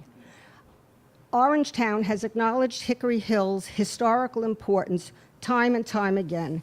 Here is the proclamation from 1940. I'm sorry, not 1940, the 40th anniversary of Hickory Hill Cooperative. And I'm going to read from it. Not the whole thing, though. Whereas September 1990 marks the 40th anniversary of the founding of Hickory Hill Cooperative, and whereas Hickory Hill served as an inspiration to Orangetown and Rockland County in creating innovative ways to provide veterans' families with urgently needed affordable housing after World War II, and whereas Hickory Hill still remains an oasis of unspoiled rural beauty and neighborly cooperation that has attracted nationwide praise for Tapan during the past 40 years, and then it goes on to tell us what wonderful contributions we have made to the community. The national attention, popular science, how to build a house. This happens to be the house next door to me. And in Red Book magazine, in I think it's 56, The Happy Families of Hickory Hill, articles from the 40th, the 50th, and the 60th anniversary in our local newspapers attest to the significance of Hickory Hill as an example of a time in our history that is long gone. On the 50th anniversary, you know, we received a historical marker telling the story of Hickory Hill. It stands on the corner of Old Tapan Road and Hickory Hill Road. I'm going to skip a little. We are here tonight to argue the imperative need for you to uphold a zoning decision made by you at our request in 1991 to protect our land from overdevelopment, to preserve its intended character. You are being asked by Mr. Mahatmajaj to disregard all the history that led to that decision.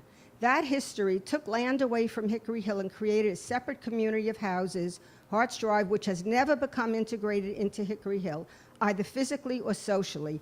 In effect, it chipped away at this historically significant part of Orangetown. You are being asked to forget all that and to set a precedent that in reality, the zoning you created to protect Hickory Hill was reversible depending on circumstances. I had a short phone conversation with Mr. Mahatmajaj after he purchased 70 Hickory Hill Road. I called him as president as an invitation and to include him on our lists. In that short call, he excitedly told me that he planned to use the existing house, not tear it down, expand it, and build a second floor. I was excited. We were all excited, especially to have 3 more young children move here. Not once did he reveal that he was a developer who planned to cut down a large amount of his woods to build a second house on the property. I'm trying to impress upon you the integrity of an entire community, which one has such historical significance and is so appreciated as such by the town of Orangetown, will be affected by the decision you make tonight about this property. Thank you for the opportunity. John Del Carol, or Del Coral. Got it the second time. There we go. Thank you. I'm John Del Corral. I live with my family at 63 Hickory Hill Road, which is directly across the street from 70 Hickory Hill Road. When we moved there, our son was in kindergarten, and now he's getting ready to graduate from Tappan Zee High School. As a family, we've enjoyed the beauty, the peacefulness of Hickory Hill. When my mother-in-law comes to visit, she tells us, "You live in a park." And other people that have visited us on Hickory Hill Road have said, "I feel like I'm in the Adirondacks." So this is a special place. It's a treasure for Hickory Hill, but it's also a treasure for Orangetown. People outside of Hickory Hill Road on other streets come and they walk on our street because it has lots of trees, lots of open space, it's quiet.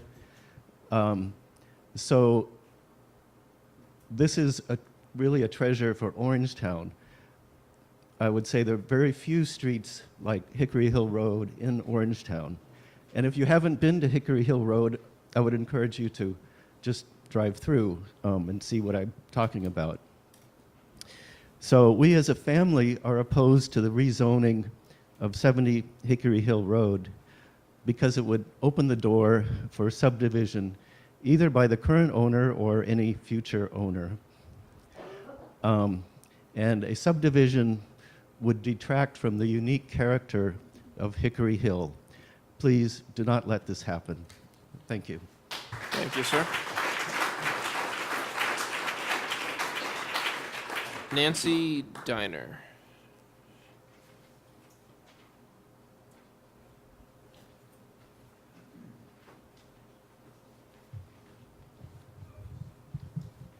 Supervisor Day and members of the town board,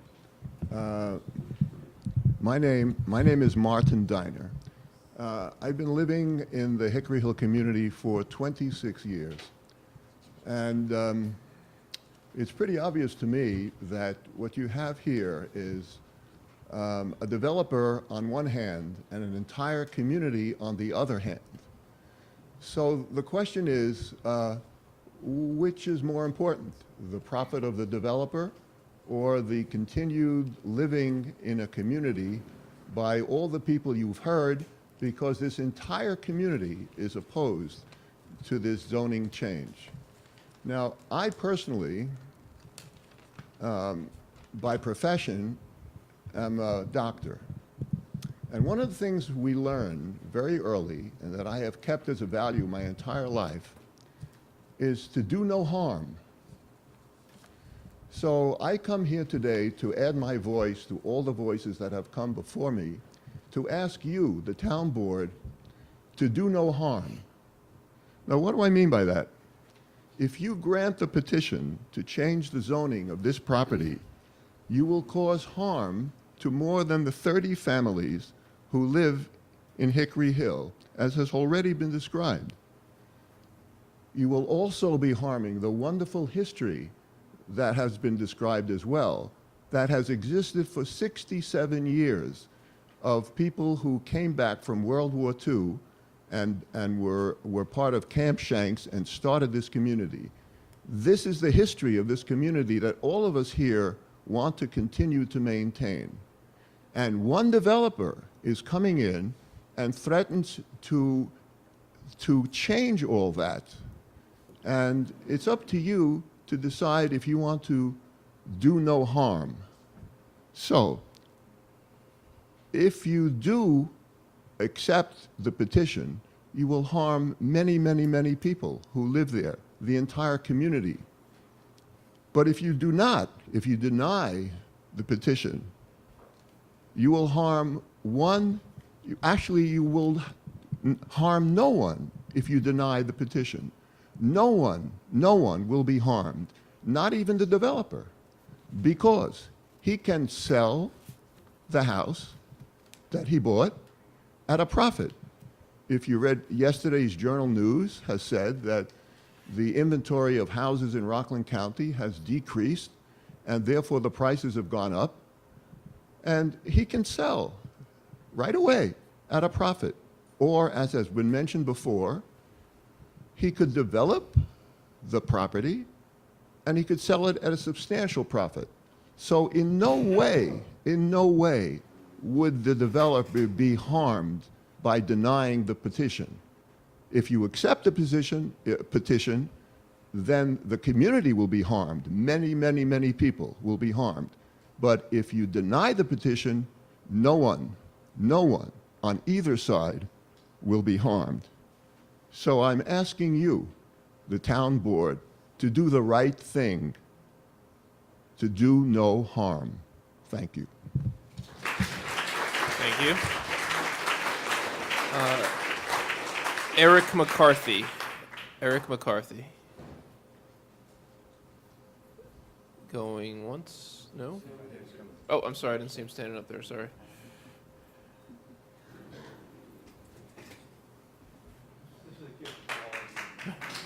Thank you. We're allowed to take them if they're under certain values. So. Just put it right. Tom, you get this next to you. Keep it nice and cheery.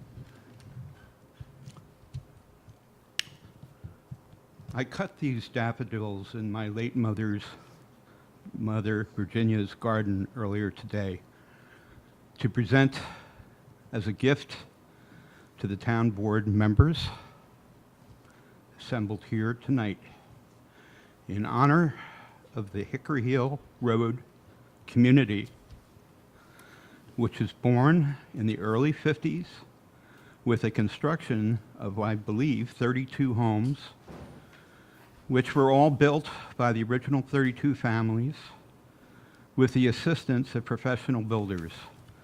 My mother, Ginny, and my father, Eddie McCarthy, and myself, Eric McCarthy, were one of those original families. And we moved into our home upon its completion in 1951. My mother, Ginny, was an active member of our local community and served as president of the Tappan Town Historical Society multiple times, as well as other community services that she gave to this community. My understanding is the entire road consists of all R40 zoned housing per the date given in 91. And one individual is seeking to have that changed. So I basically second everything that everybody said since David Howe and the subsequent members of this community have testified.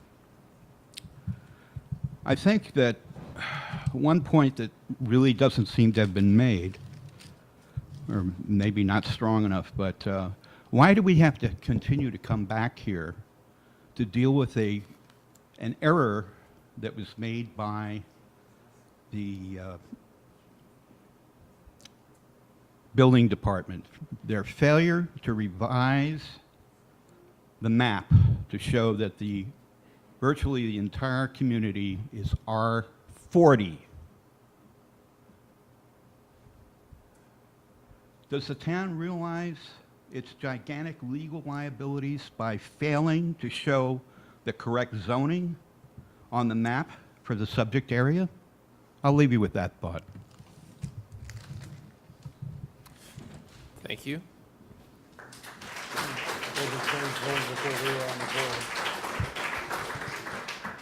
Okay, that's the end of our signed in advance commentary. Is there anyone? There is, well, Eric was the last one I see, but I'm happy to, we can take as many as we want, or as you want, actually. Feel free to step up. Oh, I'm sorry, yeah, I called you and Martin stepped up, yeah, come on.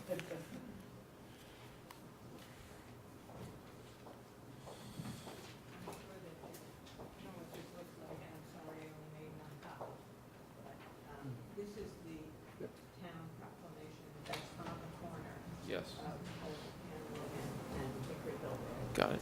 And it was, Just hold the comments so you get to the microphone, because I want everyone to be able to hear you, what you're saying. Go ahead, sorry.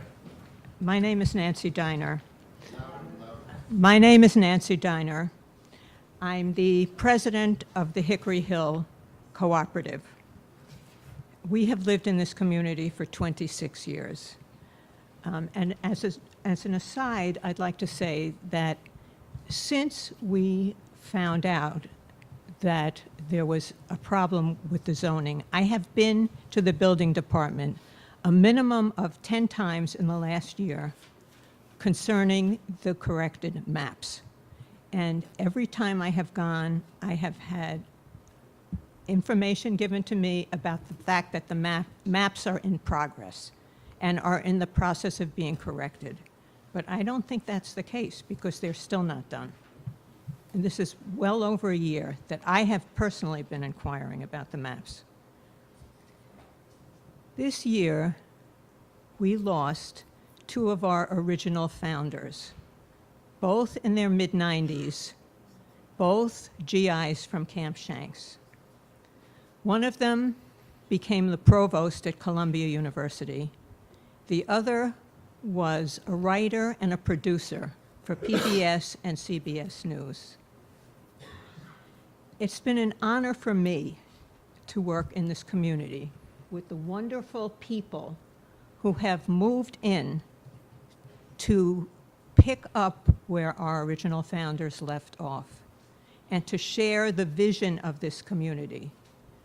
I am so grateful as I look around at the people in this audience that we have young, active families who are committed to our community, who have joined our community, raising their children, and anxious to live in peace and harmony with their neighbors.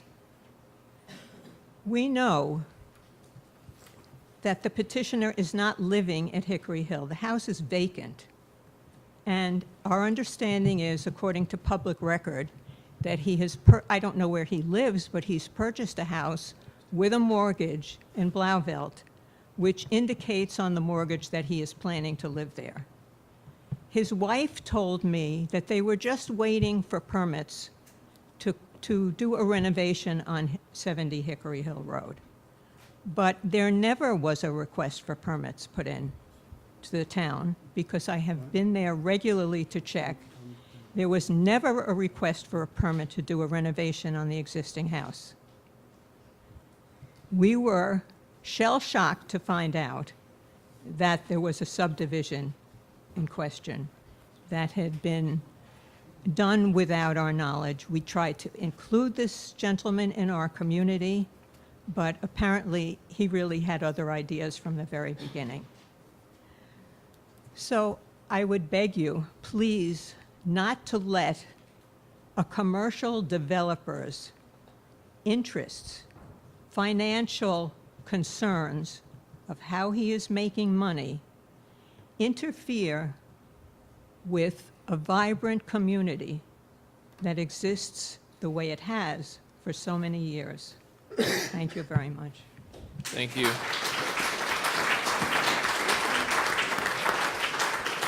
Are there any other public comments on this particular hearing? Sir, yes, go ahead. Yes. Your My name is name Winston. Sorry, I'm good, sir. My name is Winston Fernandez. I live on 48 Liberty Road. It's right behind the lot where The other side. the other side. Okay. I am right there where the planning is supposed to happen. And I just want to leave you with this thought. You are the one who's going to decide what's going to happen if you're going to approve the R40 zoning. But I also would like to know if you're going to take into consideration the environment side and also the whole community that lives in there. not just the law that you're going to apply or the zoning part, but I would like you to give a hard thought to the other two parts as well. Thank you. Thank you. I thought I saw another hand. Yes.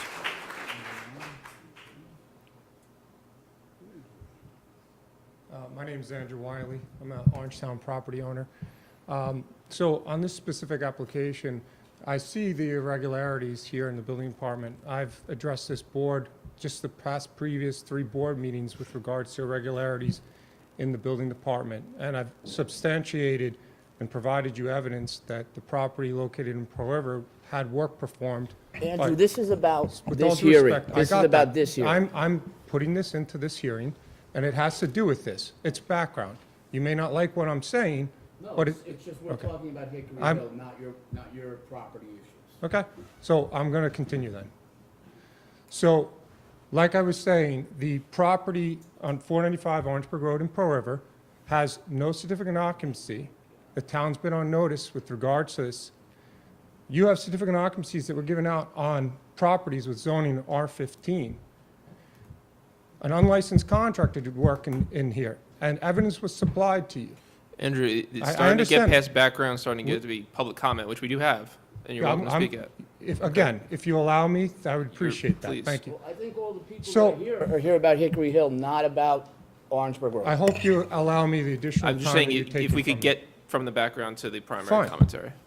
This has all to do with a number of issues which previous speakers have spoken about. I just gave another example outside of that, so it's not exclusively Hickory Hill. In addition to that, I own a property in Spark Hill in which that property had a use variance that was granted. It was supposed to run with the land. But when I bought it, that's not the case. What was interesting was I was smart. I copied everything in the file. When I went to the Zoning Board of Appeals, the chair of the board at the time, John Duffy, said, there's no use variance for this property. I said, excuse me, and I produced a copy of the use variance. Subsequently, my use variance went by the wayside. So what I'm saying to you is there's a number of issues that I personally have experienced with the town of Orangetown that I've addressed, and I've been singled out, and I've been discriminated against, and I've been silenced Andrew, in numerous cases, like This I'm is doing not- right this- now. You're speaking on the wrong topic. You're not I- being, I'm going to pause this because I'm not going to take time away if you continue. If you speak to the topic at hand, that's all. No one's silencing you. So No. if it's not about your personal issue, it's about I this. still Please live in move the on to United this. States. I still have the You- right to speak, and I'm making my points. You may not agree with my points. I don't but know, my- it's not about your points. It's Okay. about the topic we're talking about. For the Again. folks that are here and took their time, please get to the Yes. topic we're talking about. And again, this relates to this specific topic. This is more examples of exactly what has been presented to this board about the building department, the certificate of occupancies and violations and a variety of other information, which was done incorrectly. I've notified you now on other issues that was done incorrectly. And there's a pattern. And what I'm saying to you now is, in this specific application, I'm curious if, for the record, that the attorney for the applicant, if he's allowed to, could then explain what was represented in the contract. Was the contract that the purchaser bought, was the representation that it was R15 or was represented R40? I think that that would be a benefit to this town board, and it would be benefit to the applicant and for the property owners to understand what was the representation. Because we've heard from experts that they state that there is, they relied on the town map, they relied on a variety of other input from the building department, which had them do this. Now, if the owner of the property made those representations, maybe that owner of the property would have liability in that it wouldn't necessarily be a town liability. That's why I'm having this conversation. That's why I spoke around the background. With regards to it, I understand the community's input and what they're doing. It's no different than what I've done for many years in this town, when you come up and you talk and you say what you need to say on these issues. And each and every one of these property owners are going to be impacted potentially by this development. But the property owner who purchased the property also has rights. And I was, just like this property owner, where I was demonized by the public numerous times. So I want to be very careful that this applicant has rights. You guys obviously going to weigh everything, but the applicant and the owner and the attorney for the applicant should not be demonized by this board or the papers or anyone. The applicant should fail or pass on its merits and not on personal attacks. That's what I have to say on this. Thank you. Thank you. Is there anyone else who would like to comment on this public hearing in particular? Yes, sir. Just state your name for the record. Thank you. My name is Mike Seliger. I am the son of parents who moved into the second house that was completed in Hickory Hill back in 1950. In June of that first year, I rode my bicycle from Orangeburg Grammar School when I was a fourth grader from Shanks Village to the still unpaved Hickory Hill Road. And from that time on, my parents lived in that house from 1951 through a time 3 years ago when we were forced to sell by the conditions of, just the way the economy was at that time. I'd like to echo two things that Linda Levy started to speak about. One, she mentioned the Red Book article way back, and there's a quote in there that says, every child in Hickory Hill had 31 uncles, 31 aunts, and hundreds of cousins. The look that each child grew to be a significant contributor to this entire Rockland community and beyond. The second thing that Linda pointed out was that this developer had contacted her initially to say that his intent was to live in that one house that he had bought. Every other house in the history of Hickory Hill that was sold with the understanding by the seller that the person or persons buying it were going to live there and be part of this community. That is a key part of this, and it was a misleading thing, an attempt by this particular developer to do something outside of the way that things had always been. And I urge you to not allow this kind of change in the way that things have been done. Thank you. Thank you. Anyone else for public comment on this hearing? Yes, sir. Michael Schwall. I live at 92 Hickory Hill Road. 92 Hickory Hill Road, Michael Schwall. Thank you. I have prepared remarks here. They basically say what a lot of people have already said. But I have one unique story to tell that's very important about the history of a property on Hickory Hill. I bought my house at 92 Hickory Hill 25 years ago.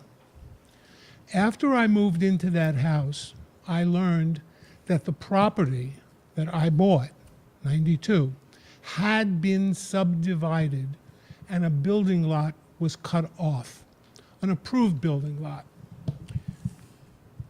When that happened, a neighbor on the far side of that building lot, Ted DeBarry, who was an original owner in Hickory Hill, he took it upon himself, actually he and his wife Fanny, took it upon themselves to buy that cut-off piece that was now a building lot.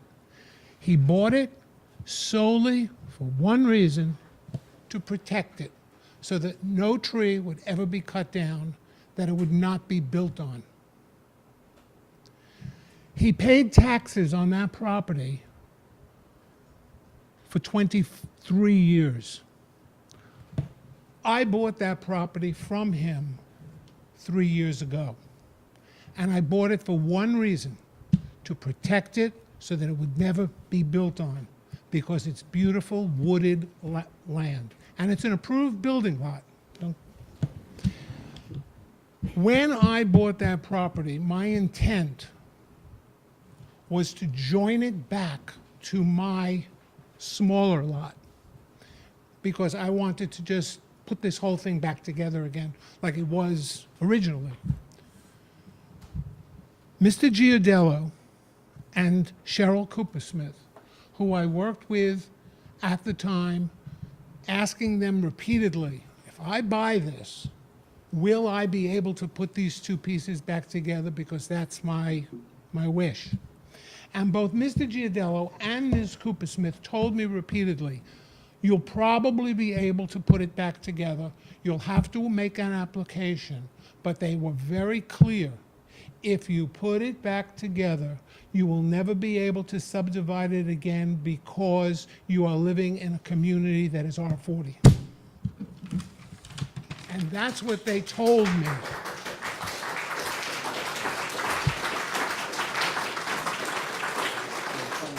Is there anyone else who did not sign in who would like to comment in this public hearing? Yes, in the back.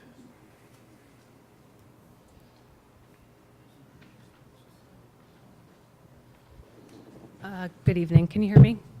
My name is Jennifer Sirkawa, and I am an associate broker with R2M Realty. I also am a resident of Spark Hill, and I did represent the buyer, Sami Mohammadaj, in the sale of the home that he bought in Hickory Hill. I despise public speaking. I can sell houses all day long. This is something I really dislike doing. I had no intention of standing up here tonight, but I just really feel like I just need to clarify a few things. I first met Sami and his wife Ina when my daughter and his son went to preschool together at Children's Enrichment Center in Tappan. I represented him in the sale of his home in Tappan that he had purchased, had renovated, done a phenomenal craftsman level job, and then wanted to sell. We looked very hard to find another home that would be suitable for him and his family, but at the time there was nothing on the market. So he rented a home in Tappan, where he lived for 1 year. He had a lease for 1 year with his family. At the end of the term of that lease is when he did move into the house on Hickory Hill. He has 3 young, very energetic boys, and that house is about 800 square feet in size. Not really ideal. Neither is the fact that this whole project of when he first approached and filed for the subdivision or for any projects at all, it's taken over a year for this to come forward to this night. When the home on Hickory Hill was listed for sale, it had previously been rented for I don't know how many years, and the owners lived remotely. It had not been maintained or updated. It came on the market, and I was so excited because I just knew that this was a home that he could improve. I've seen his work, and I knew it would be a phenomenal environment for him and his family. I was super excited for him. I understand how special Hickory Hill is. I first became familiar with Hickory Hill when my son was 2 years old, and we didn't live there, but we became members of the swimming pool. And I've since sold several homes, both representing buyers and sellers. Most recently, I sold 2 of the townhomes on the lane. And I just felt like I just couldn't sit here tonight and listen to my client, my friend, be referred to as the developer, the builder, because that was not his initial intention. His intention was to create a home, and he would have been an excellent, and I still believe still will be, an excellent member of the Hickory Hill community. That's really all I have to say. Thank you. Thank you.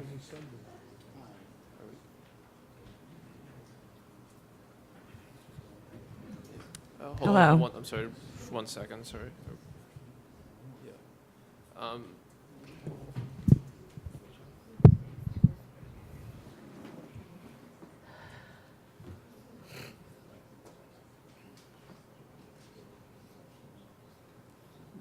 just, while they're talking, Mr. Joyce, can you just answer one question?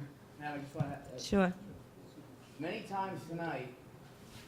times tonight, it's, the petitioner has been referred to as developer or builder.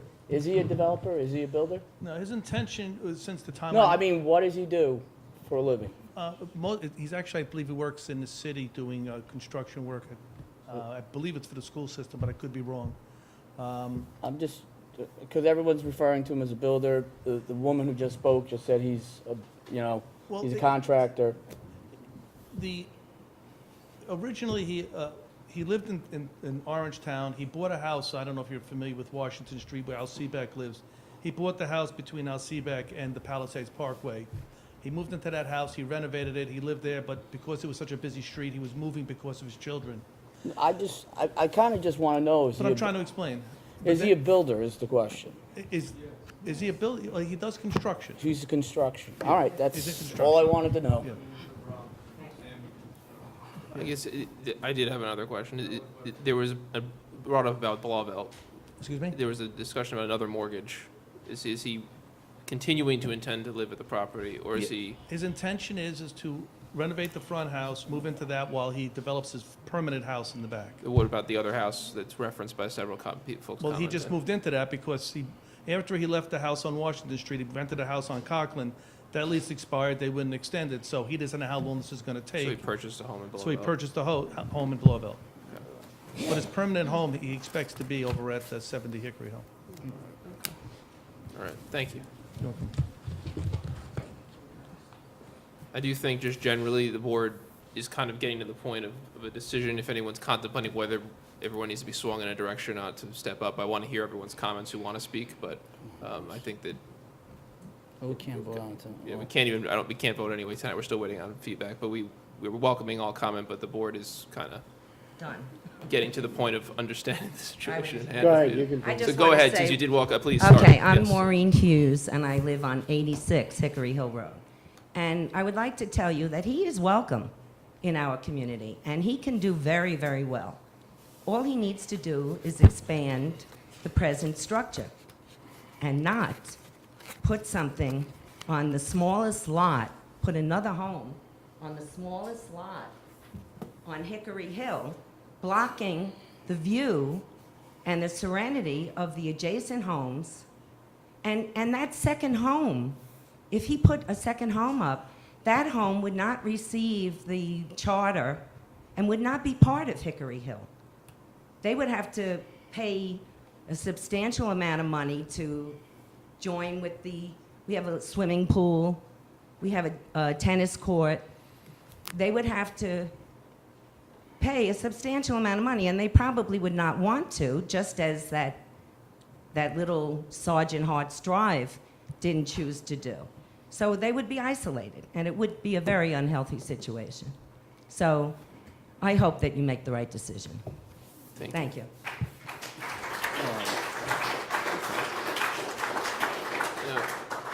Is there anyone else who would like to have their comments spoken up here? Of course, we have received written comments from, I think, the entire neighborhood based on the amount, but yes, in the back. Come on, lady. Cut it off. Enough. I'm Meryl Tone. My dad was the architect of the houses in 1950, and I'd just like to say that as far as architecture goes, nobody makes a house with a lot of picture windows if they're going to be looking out into somebody's three-car garage. You know, it doesn't work well aesthetically. So I think this is part of what, you know, I mean, there are communities that are lovely communities where the houses are close together, but the windows tend to be smaller. Anyway, that's just one little comment, but I don't really think anyone personally has anything against Mr. Mohammadaj. I had a very long conversation with him when he first moved in, and it was very cordial, and I was really excited about him moving in. And I've lived in the house since I was a baby, and I'd have to say, if I wanted to subdivide my property, all of my old friends would be very upset with me. It wouldn't matter that they know me since I was a baby, they'd still be very upset. So it's not personal, it's just it's a big difference of opinion, and I can see where the town is between a rock and a hard place here. So that's just my little short comment. Thank you. Thank you. So we're just going to I see. just got a couple more questions. Yeah. All right. Dwight, more questions? So he went into contract in September or October 2016? I think he closed somewhere around then. I'm not sure if he went to contract. I didn't represent him in that area. Did he have discussions with John G. about his intention to do a subdivision on the lot? I believe he had employed two engineers from the town, as I said earlier, with about 40 years of experience. So he had spoken to Mr. Grewell as well as another professional regarding construction and regarding the use of the lot. Yeah, the reason I ask is because he made the application, and it looks like received on January 30th. Within a week, John G. sent that letter out saying that this is zoned from the property was rezoned from R15 to R40 by the town board on May 13th, 1991. So it seems to me, and he's a builder, so he's an expert. I guess the question is, why wouldn't he have a conversation with John Giardello about his intention to subdivide? If he's a builder, I mean, I guess that phrase is always what, measure twice, cut once, or what is it? Yeah, that sounds about That's the right ratio. I'm not a builder, but what I'm saying is, he's a builder. You know, I would have had a conversation with John G. before I invested all this money into this property. He hired an architect, he hired an engineer, he hired other people. They did the due diligence. They came back and said it was an R15 zone. No, I hear you, but I mean, if they had that conversation with John G., it seems to me we wouldn't be here tonight. Well, I don't know if that would be the case, because John G. was giving out building permits and COs around the same time in an R15 district. And most of the people that came up and spoke tonight have received the benefits of applying and receiving the R15. And not one of them corrected the building department and said, hey, I'm not an R15, I'm an R40. Don't give me the CO under R15. Not one of them went back and said that to John G. I don't want to argue, I'm just saying. I'm not arguing. It's that John G., when he was presented with an application, within 8 days, he said, this is R40. Yeah, but I don't know where that came from. Originally, when I had heard this from John G., he said that he received a call from somebody in the community, and that's why it instigated the letter. Well, I mean, So- I'm just asking. I'm just asking. Simple thing, you rely on the zoning Yeah, one second, you can tell him that. So I know when it started, because there was a conversation with John G., and he said that he had received a call from somebody in the community, and he did his research, and it's actually in R40 district, and that's why that letter came out. So what John G. knew prior to the issuance of that letter, I don't know. Okay. All I know is what he told me instigated the letter. All right. And I think Mr. Greenwell had something he wanted to say. I would simply say that I dealt with John Giardello on numerous occasions over the long period of time that I've been practicing on subdivisions and site plans in the town of Orangetown. I would never seek to call John and bother him about a simple two-lot application that seems to be a conforming R15 layout. I would never think that I cannot rely on the zoning code or on the zoning map. I would look at the zoning map and the client would be advised, this is clearly in an R15 zone. It looks like it could be subdivided in a conforming way. There would be no need to bother John. We make an application, we go to the project review committee meeting, we go to we get ready to go to the planning board meeting, and, then we get hammered.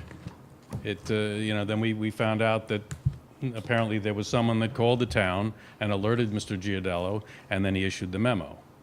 I mean, you're right, that and plenty of times you could nip this in the bud, but I would never have thought to do that for an R15 layout. If something more complex, it pays to have a sit-down. That's all. Thank you. All right, I'm going to see, do we have a motion regarding the public hearing to continue to close? Or do we even have Rob, what's our status here on everything? Well, you have several options. One is to continue the public hearing because you haven't heard from county planning on this. The other is to close the public hearing and either table it or reserve decision. I will point out just a couple things factually. I do have a copy of the law from 1991. It was filed with the Secretary of State on June 5th, 1991. There's a stamp on there, so I don't think there's really a dispute that that law was in place. It's really an issue about the map. But again, in terms of your options, this is changing the zone is a legislative act, so you've elected to hear it and heard from the public and heard from the applicant.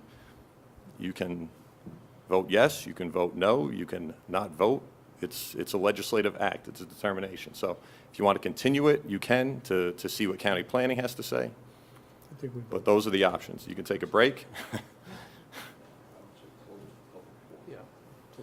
So, do we want to, does anyone have a motion, they want to close the public portion? Yeah, the public's finished speaking, I make a motion to close the public All right, portion. motion from Councilman Valentine, second from Councilman Divney, all in favor? I think we should vote. All things we should vote. Okay, do we want to take a vote? Do we want to vote on the resolution? All right, I'll second Do that. you want to move to table, or do you want to move to? All right. move the resolution? I'll You second. can wait You for wanna- county planning, it's your call.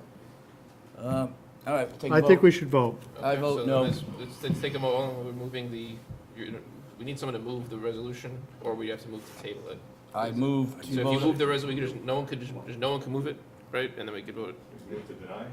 I'm making a motion to deny the motion. Motion to deny the application from Councilman Divney. Yep. Is there a second?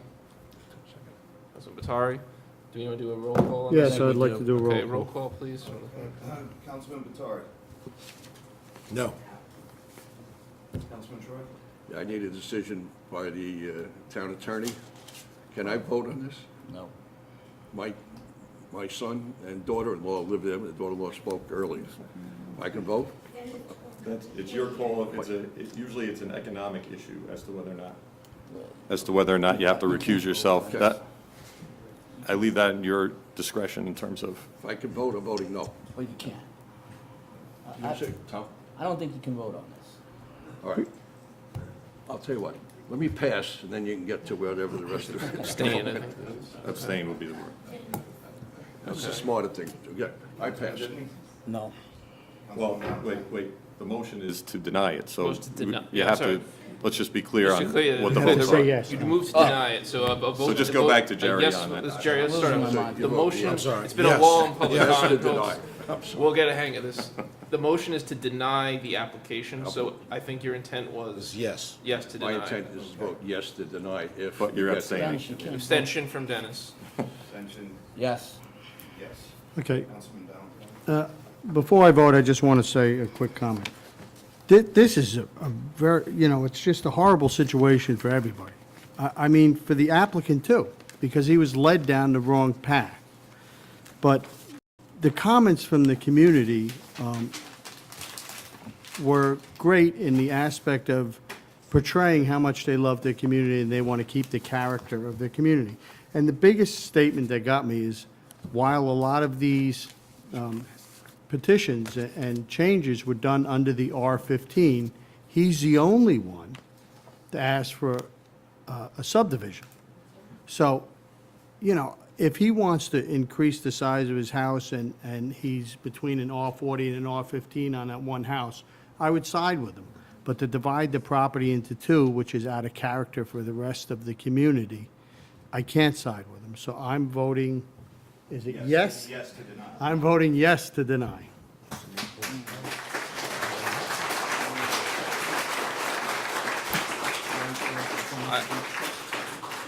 I'm gonna preface my vote as well. I think that the initial sympathy that we all have for the applicant is that he's suffering from the mistakes of incompetence and government, essentially. And that is unfair. But the thing is that everyone else also here, if we were to undo it, would be suffering from the mistakes of incompetence in government. The one thing that got me here was someone said we came in, we rezoned it, the law was passed. It's not our fault that the town messed up. It's not the applicant's fault that the town messed up. Heck, it's none of our fault, really, the town messed up. I was 7 in 1991, so sure as heck wasn't my fault. But I don't think Dennis was 63 in 1991. But 64. the point is that seeing what what the lot was purchased for, and seeing that there are ways that we can get variances that would allow him to be whole, and seeing that the fact that we would be punishing a neighborhood for the failures of the town or punishing an individual, I also would have to vote yes to deny. Not happy with either direction on this.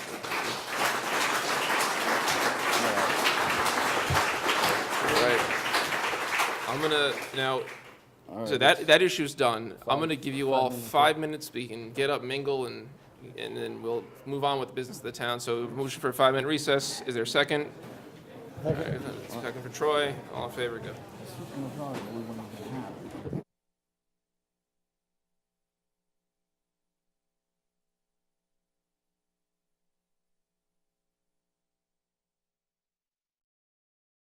Believe it or not, we're back to public comment for those of you who managed to stick along for the ride, and I think I see several, which is good. Public comment, we're back to 3 minutes per person, any topic you'd like, under the sun. So next on our list from yesterday, I guess it was, is Carol Baxter from Palisades.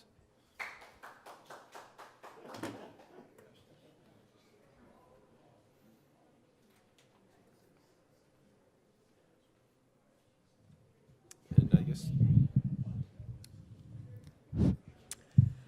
Hi, thank you for this opportunity to speak, Supervisor Day and the town board. I think the only person on the town board that's been here as long as I've been here is Mr. Troy. We started the issue on the safety in Palisades 2008. We've been through Supervisor Kleiner, Whalen, Stewart, and Day. And I'd like to thank you all for your support of all the issues that we've had to make safety issues or corrections to Route 9W. Supervisor Day, we appreciate you jumping in with our discussions with Assemblywoman Jaffe to keep it moving. And we're very delighted to know that, I'm sure you all know, that Jaffe secured $650,000 to make safety improvements to the intersection, which we are so grateful for. And thank you for your support to help that happen. We're still waiting for the issue about reducing the speed limit. And I know you have a resolution, I think another resolution, to make that happen. It is critical that the speed limit is lowered in that portion. It's just 1.5 miles. When we started in 2008, it was a different 9W than it is now. We have more cyclists, we have more cars that use it as a pathway to New Jersey and the Palisades Parkway. We have a housing development of 16 families, and we have a very successful Route 9W market. The congestion, the speed is horrible, and it's an accident waiting to happen. So everything we've been asking for is for safety, to get that section of 9W less congested and have the speed limit lowered. So thank you for that. I thank you for pushing for that. And there's just 2 other issues that have to be dealt with. I think that's the town and the DOT about the curbing. And I'm hoping that you'll support us on that, because I think there's going to be some engineering. It's the southeast and southwest corners of Route 9W at Oak Tree Road. They're just too wide. The shoulder's too wide. And we've been talking about making them smaller. And the sidewalk. The sidewalk that the community's asked for between the intersection and Tallman Trailhead, which will provide safety for pedestrians going to the market, going to the Tallman, and just narrowing that whole area down to make it safer for everybody. So thank you for your past support, and I welcome and look forward to your continued support in this fight for us for safety. Thank you very much. thank you. All right. Next we have Steve Del Salvio. Is he still here? Okay. Kathleen Mrzinski, sorry. Sorry, Kathleen.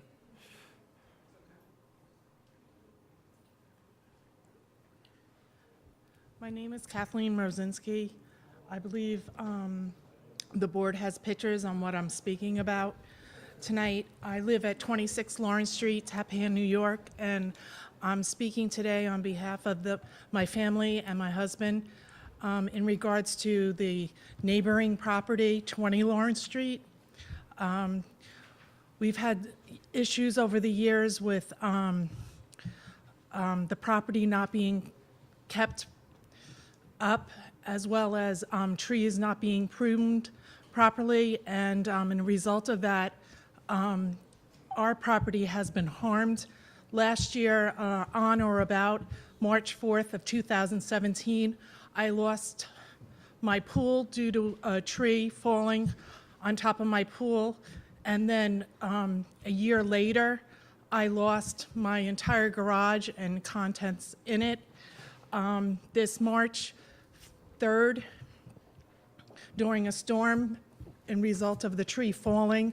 In the past year, I've been to the town several times asking them to please help me have my neighbor cut the trees or prune them. I was told to get an arborist letter stating that the trees are diseased or need to be pruned or taken down, which I did. I received it from a licensed arborist that I did submit to the town. The town has made several attempts over the year to have my neighbor clean up his property, fix the fence, take down the trees, but it just hasn't happened. And it's at the point where my family has had financial hardship over this and emotional hardship over this.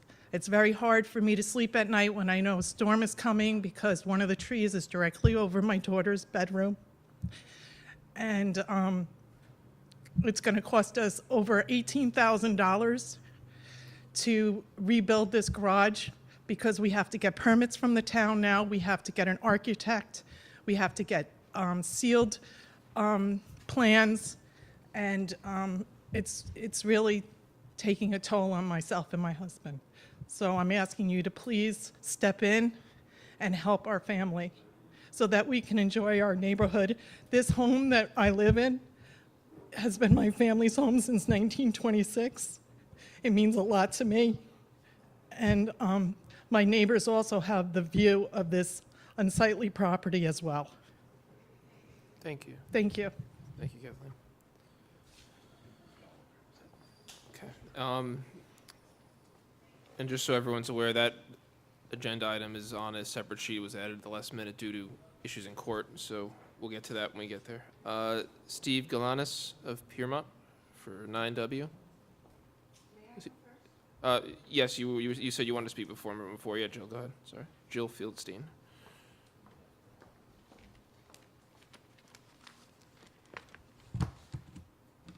May I give you? Yes, please.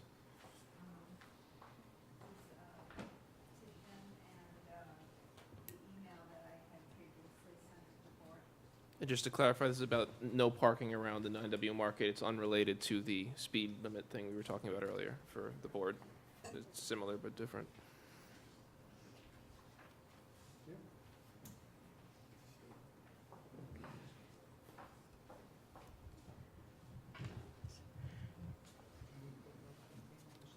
We put a no parking apparently already. You can go ahead when you're ready.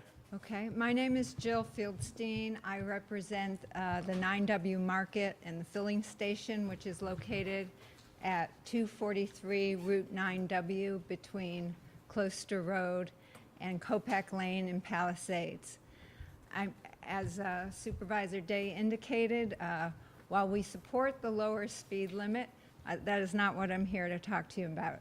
We're here to talk to you about the no parking zone that was created between Copac Lane and Closter Road. The no parking zone came about last summer, around in August of last summer, 2017. When the signs were erected, it was the first time that the market knew anything about a no parking zone. We subsequently have learned the reason the no parking zone was created. And similar to the Hickory Hill people were here, it turns out that the no parking zone was created to benefit one resident at the detriment of the community. And I'm here to ask the town board to reconsider the scope of the no parking zone that was created. The history of the no parking zone is that the neighbor across the street from the market sent Mr. Greenwell, who represents the neighbor, sent communication to the town seeking a no parking zone because the neighbor was having trouble, as I understand it, getting out of her driveway because cars were parked close to her driveway and it was impeding her sight. Various communications went back and forth. I believe they went before the Traffic Advisory Board. But all of this was done without any notice to the market about the request for a no parking zone. Ultimately, a letter was sent to the New York State Department of Transportation seeking their assistance on a no parking zone.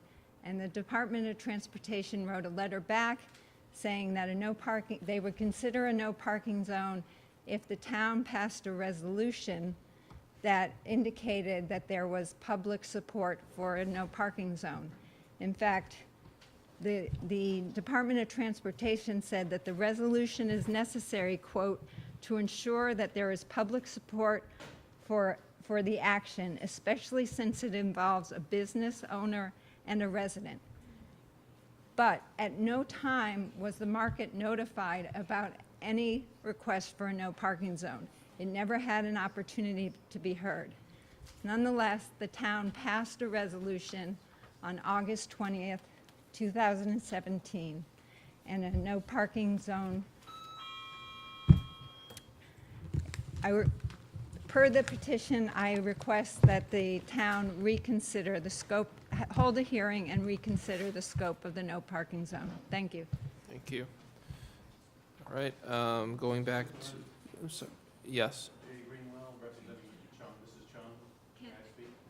Once we get through the signed-in public comment, this is public comment, not a hearing, so then you can just raise your hand and we'll call on you. So it's back to Steve Galanis.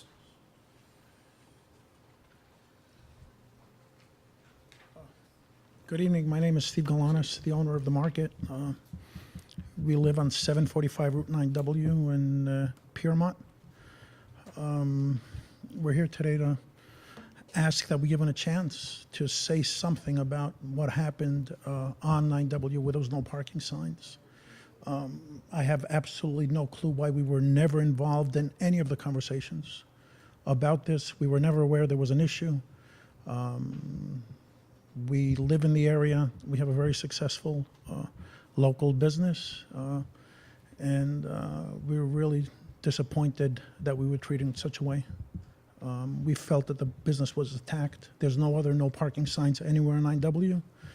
I understand the concerns, and we're for safety and reducing the speed limit, but we'd like to have something to say about what happens to that business. Since 24 local families also make a living there, including us.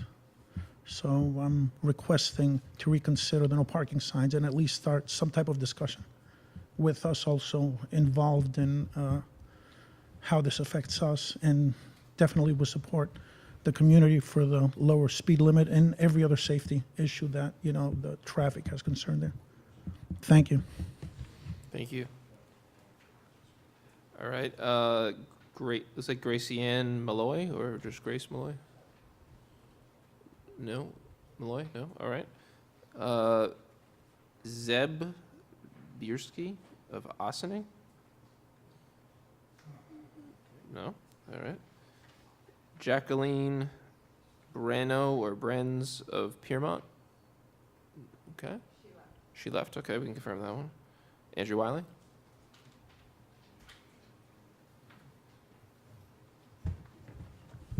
Thank you. Andrew Wiley, property owner in Orangetown, and so I'm going to speak again on what I did talk in the other portion too. My concern is that the town now has evidence, undisputed evidence, that this work was performed by an unlicensed contractor by the property owner, paid for and authorized. Big difference in what they represented to the building department and to you, and however they did that, through whatever channels.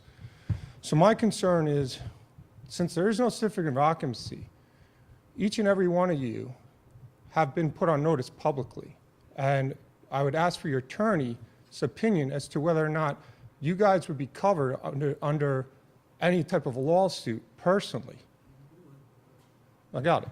So even if that's the case, there's a certificate of occupancy or there's not.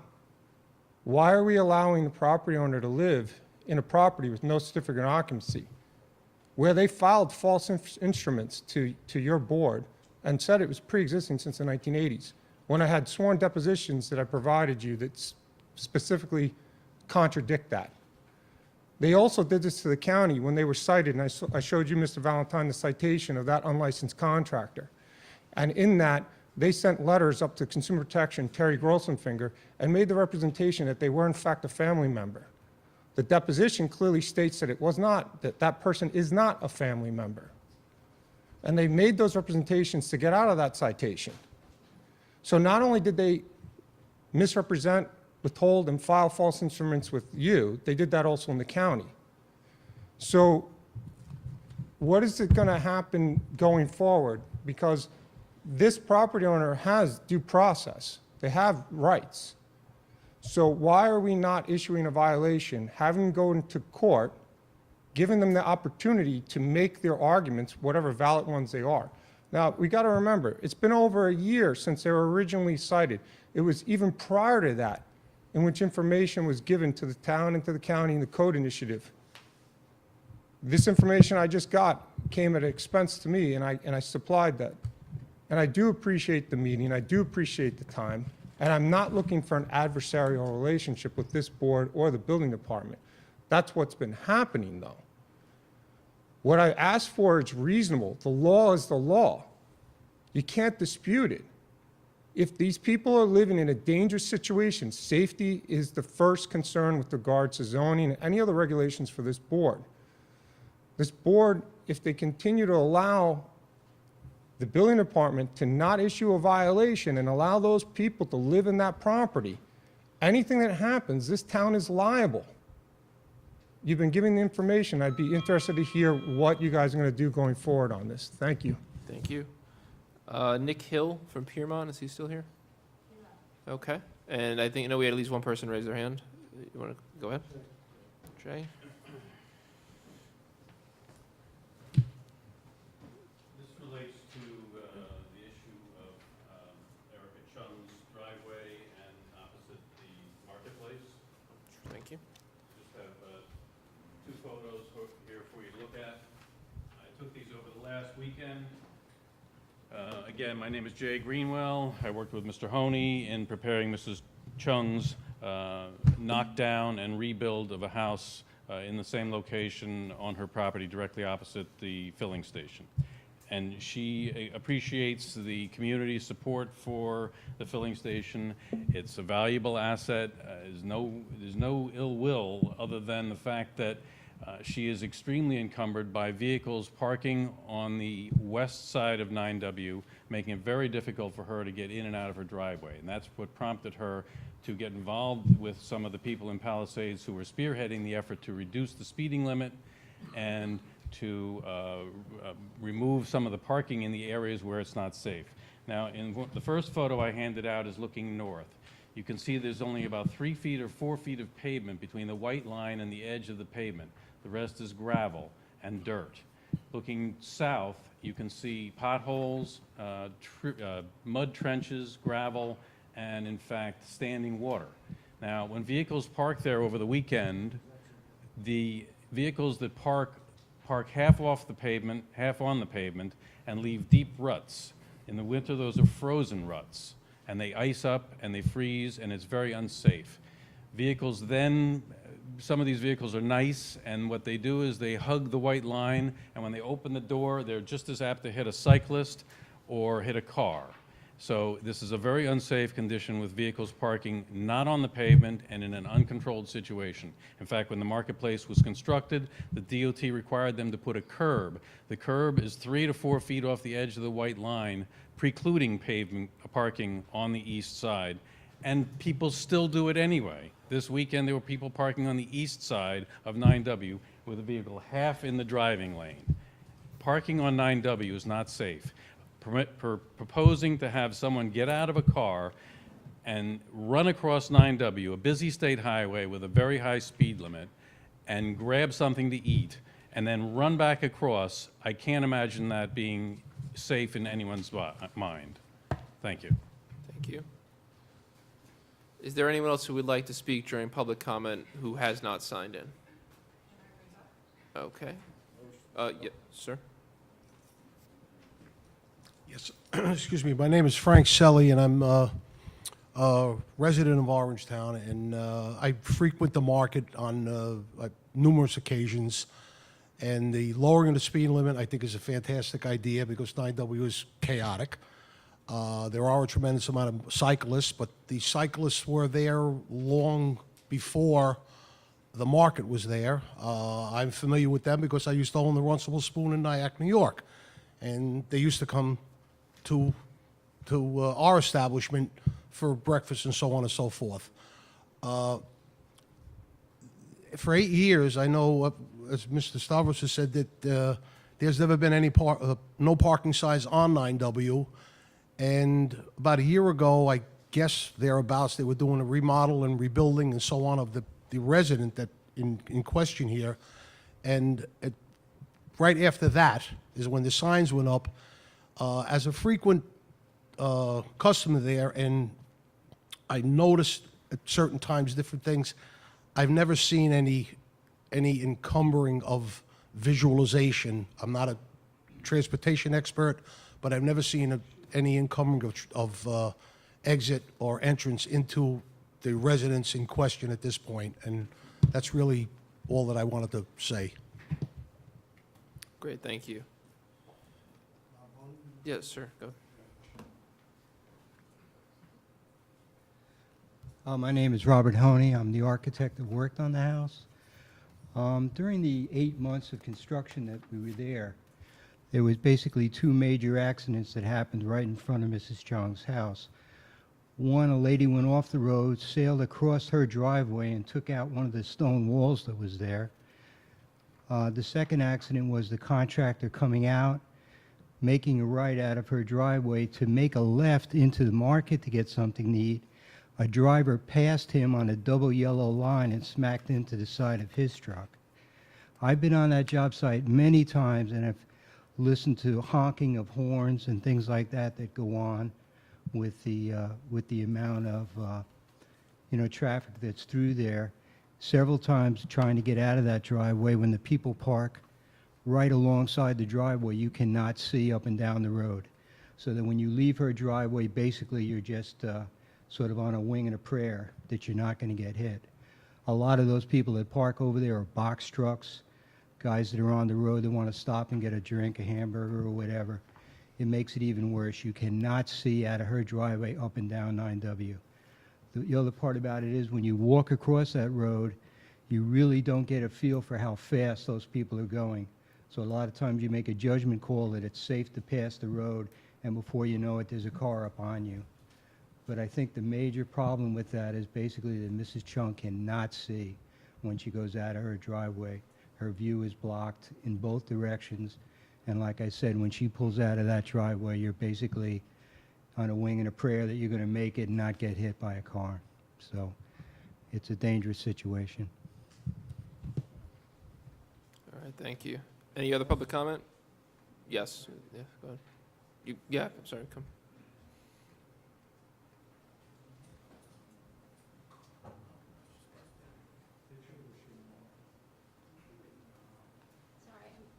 Milbury Polk to speak again. I live across the street from the market. I'm sorry, you spoke already earlier in public but comment? I didn't speak about the parking. Okay. We're only in public comment, it's only one per, yeah, it was during public comment you spoke, not during hearing. Unfortunately, it's only one per, because of what happened tonight with the 10:30 thing going on. But we're not making any decisions on it tonight, so feel free to submit. Any other comment from someone who hasn't spoken during specifically public comment? Sorry. All right, great. Motion to close public comment from Councilman Divney, second from Councilman Valentine. All in favor?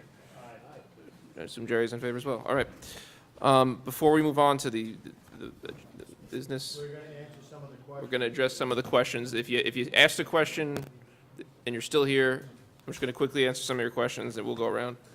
Yes, Dennis.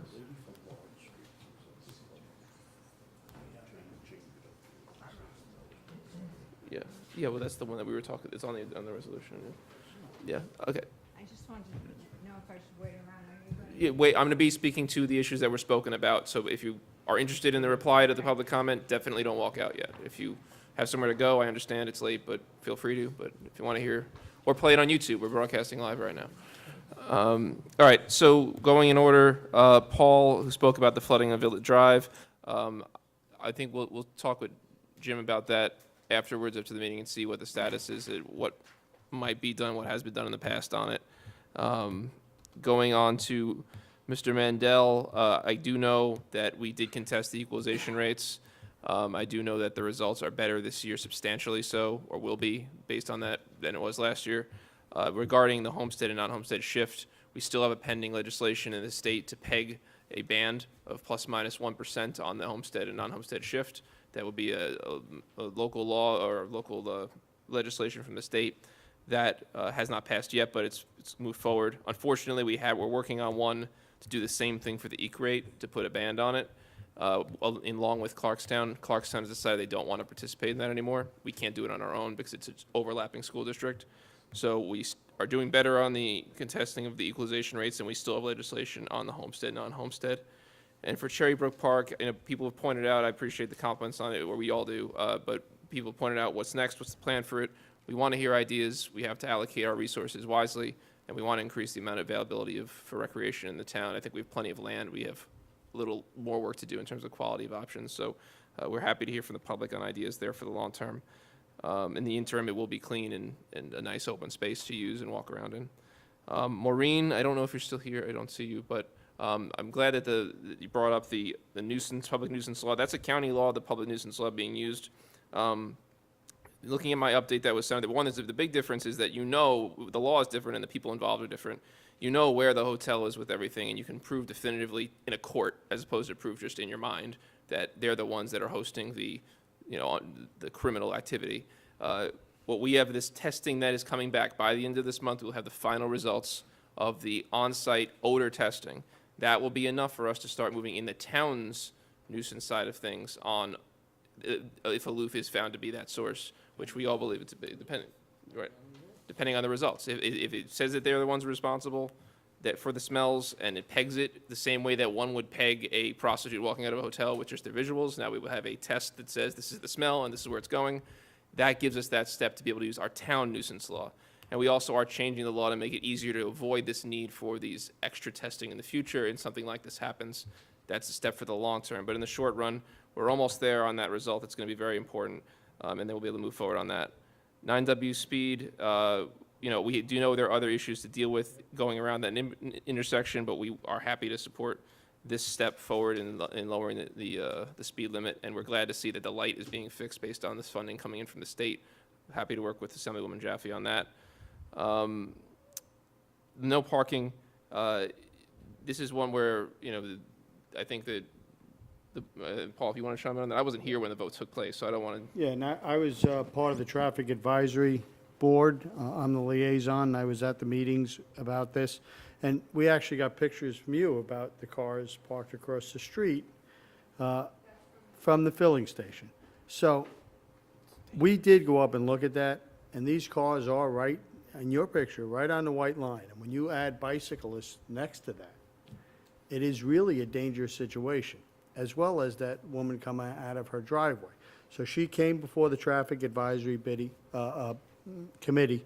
The police department did go up there and review it. The highway department did go up there and review it. I did go up there on a weekend and looked at the same situation. And it's a dangerous situation to have cars parked on the opposite side of 9W and run in between the cars. I've seen people running in between the cars in the middle of a highway to go over to the filling station as bicyclists were driving by. So it just compounded the fact that I think, as well as the rest of the committee, the highway department, the police department, all felt that no parking signs on that side of 9W were warranted. If you feel that they are not, you would have to start back at the Traffic Advisory Committee and come with some proof on why you don't think. But I'm telling you right now, you're going to have a hard sell, because we all went up there and looked at it, and it looks like a very dangerous situation to me personally and to the rest of the Traffic Advisory Committee, as well as the members of the board who voted for it, because we all did vote for it. And yeah, except for Chris, he wasn't here. So that's just, my opinion on that. But you can always go back. We are an open government, and you can go back to the Traffic Advisory Committee with some reasons why you think those signs are not warranted.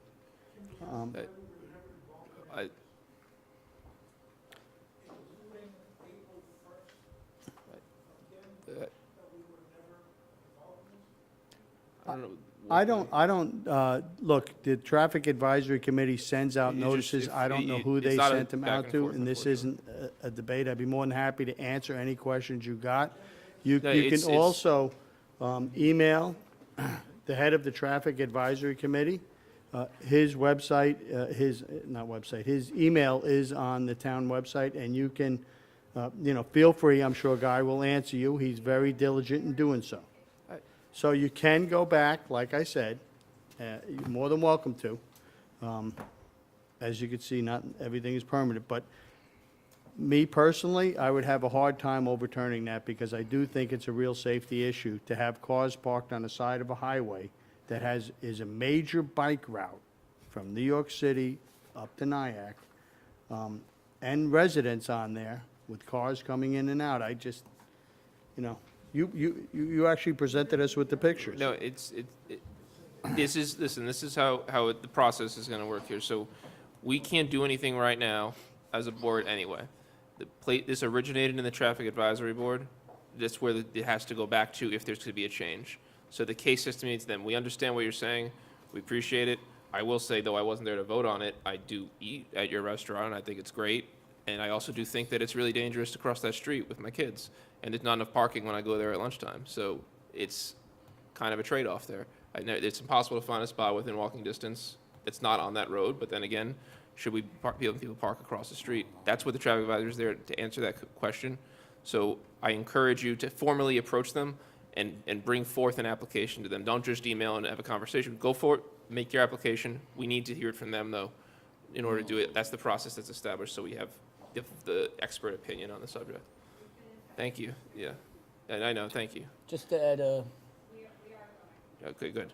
I mean, we're doing a resolution tonight to push New York State to lower the speed limit from 45 to 35 based on safety concerns. Right. The reason we voted for this was safety concerns. You see the photo that we have right here. This is 9W. These are all the cars across the street. The speed limit's 45 miles per hour. There's tons of bikes on that road. It's extremely dangerous. It's inherently dangerous. Even bringing it down to 35 miles per hour, it's going to be dangerous. We didn't do this to negatively affect your business, but this is just a plain old safety issue. You know, presented with the facts. Paul went up there, I went up there. This is about safety. And even bringing it down to 35 miles an hour, it's You're still not going able to to be have any a crosstalk at safety this issue. point, though. No, I'm sorry, you were not able to speak at this point. You're not able to speak at this point. You're not. Otherwise, everyone else is going to get back up and speak again. I'm right. sorry. This is not what this is for. I know you are, and What do you say? I'm sorry. Well, Well, I'm sure. Listen, here's the situation, okay? A decision was made and was properly noticed in accordance with the law. No, I don't need the speaking. It was noticed as legally required. We love your business. There's a safety issue. It has to go back to the Traffic Advisory Board and get an opinion there. That's all. There's nothing we can do at this level until it goes through the Traffic Advisory Board. And I'm stating the fact of it. There is no discussion needed right now, okay? The point is, we're not trying to, the We sent the facts are recommendation clear, up to the the state facts to put- the facts are clear ask that in permission. accordance with the law as required, maybe not as preferred, but as required, at the time when the board voted, everything was properly and legally. Not maybe as preferred, but legally. That's what I'm saying. I understand the frustration of the business owner. Again, I love the place. There is not enough parking. If there's some way to fix the lack of parking that doesn't involve parking on the street of a highway that we're trying to get the speed limit lowered on because it's unsafe, that might be a solution for everyone. But we have to look at what's abutting it and everything like that. The reality is, this is a separate process that has to go through where you're already saying you're engaged with it in the Traffic Advisory Board. That's where it goes back to, and then we'll move from there. We can't create a special process because of the response to this. That's all. All right? Thank you. Thank you. Excellent. Okay. All right. What So else? there's a Well, couple, just there was just two more I wanted to quickly address. But to bring everyone up to speed, Mr. Wiley brought forth evidence that the construction that was done on that house that he's bringing up was done by the people who own it currently, or at least portions thereof, based on court testimony by those people. They basically claim that all of it was done prior to them buying it. practically speaking with Jane and speaking with everyone else, we are at a point where, because they are complying with our requirements and installing the sprinkler system, if they cease their compliance, they will be brought back down in accordance with anyone else who did illegal construction, as opposed to someone who might get a little more leniency if they fell in a bad situation. They're going to be treated as someone who did the construction wrong. Everything's been identified, the solution's there, they're moving apace. The moment they take their foot off the gas is the moment they'll be brought into court. And that is the solution, talking to both Rob, who was present at the meeting, and Jane, our building department director. So we are handling that as legally and ethically appropriate, and we will move forward to make sure that that place is 110% safe appropriately. Esther brought up, I want to make clear with Heather and Allison, when I asked Heather to file a complaint through the system, it wasn't because I was being disrespectful, it's because that's why we actually get results to use the system that we put in. That's why we got a letter from the DEC forcing Aloof to issue more of a report on how they're going to fix the smells, because they got reports through our formal reporting system that I instituted. That is why I asked her to do it, not because I don't think she should be able to talk, because if you do it the right way, it gets tracked appropriately and gets to the DEC, and therefore they can take action like that. I also, do think that no one's begrudging Allison her incredible efforts. The group in Clean Air for Orangetown, they helped us hire TRC Solutions. It's done the testing. They've done an immense job of bringing advocacy. I think that when people get frustrated, they sometimes look for adversaries instead of allies. And sometimes, especially in the case of someone like Heather, who ran for town council opposing folks on this board, someone might be seeking an adversary at times when they have an ally. If anyone reads the update and sees where we stand, they know that we are working 115% towards resolving this issue. And we are at the cusp of having something in hand that may allow us to really, really take hard action on them at the town level. So I've been working with Allison. I'll work with Heather. I'll work with anyone else who's going to fix this, as long as they're working with us and not fighting us on things that are trying to make the situation better. I'll work with them. I don't care who they are.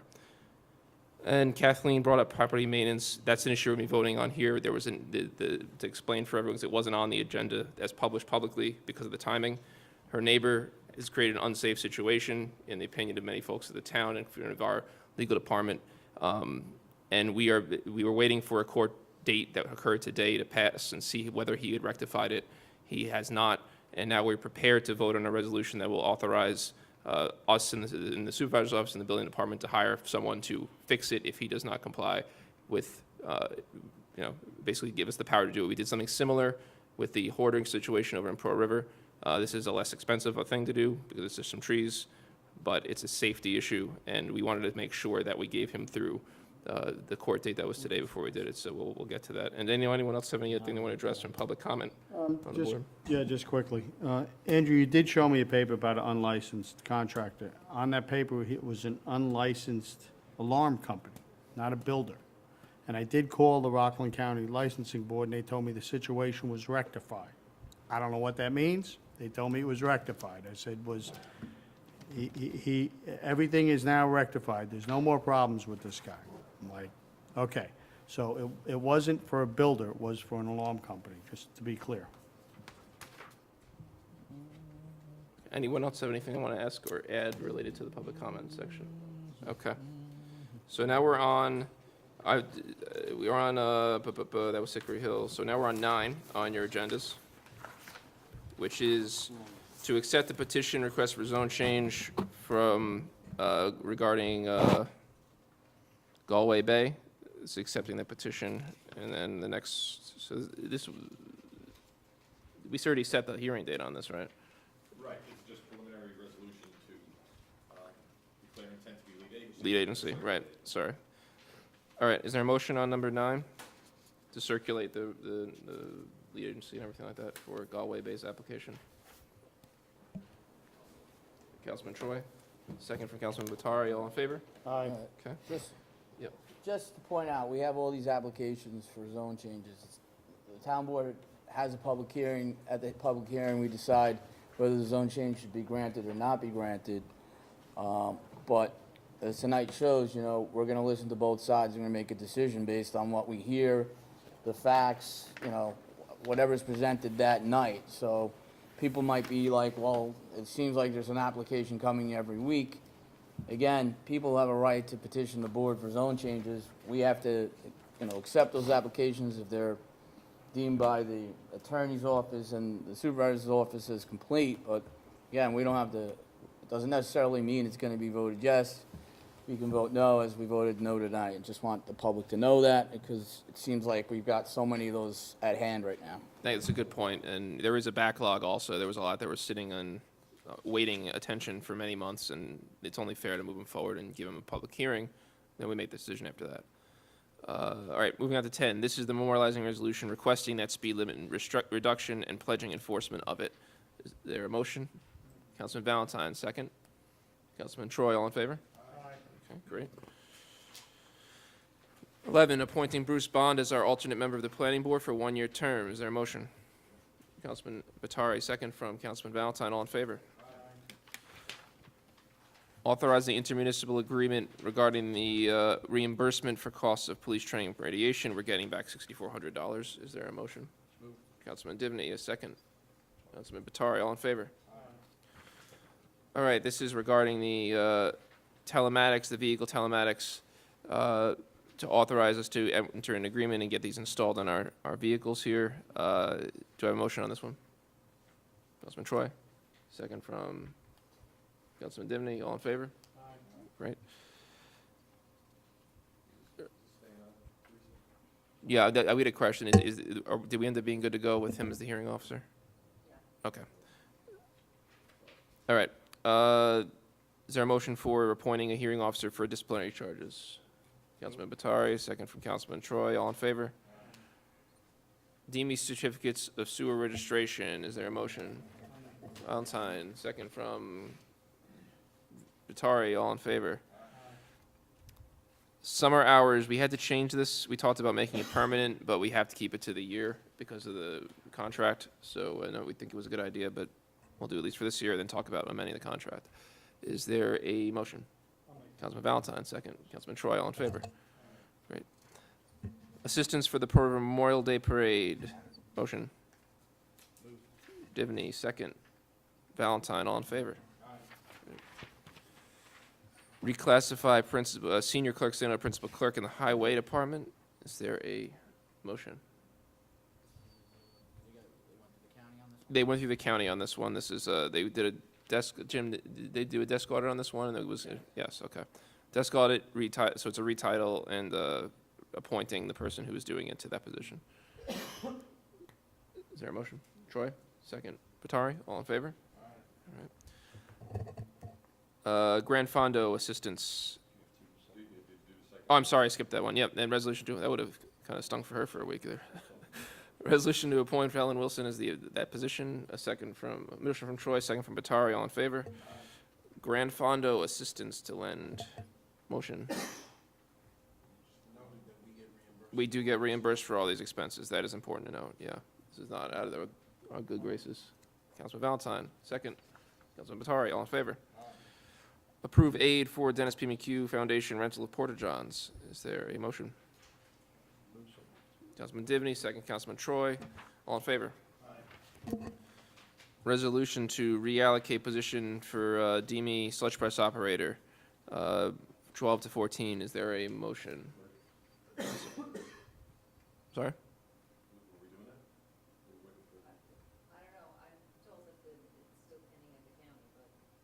Based on the situation, speaking with the union and everything, and it's been hung up essentially at the county level. So, no, we're gonna go ahead with it. I think was the intent. Councilman Batari, motion from that was a motion, second from Councilman Troy. All in favor? Okay. Resolution to appoint Bart Reeves for laborer probationary. Is there a motion? Councilman Troy, second. Councilman Valentine. Yeah, I did see him here. He was here. He obviously had to go at some point. All in favor? And then this is the chief operator one. Reallocate 23 to 28. Is there a motion? Councilman Troy, second from Councilman Batari. All in favor? 25. All right, the voluntary Orangetown Employee Retirement Incentive Program. So get to the starting guns, everyone who's got 30 years in. Is there a motion on this one? Councilman Valentine, second for Councilman Divney. All in favor? All right. We'll be accepting, basically, it's a incentive to retire, which will allow us to reallocate positions for those who are watching at home. All right. This is a resolution for, to reallocate grade 15 to 17 under new business for financial position. We discussed this previously. Is there a motion? Councilman Troy, second. Councilman Batari, all in favor? All right. Memorializing resolution for the New York Electricity Commercial Service Agreement for Plymouth Rock Energy. And we also talked to this with our finance director about this one.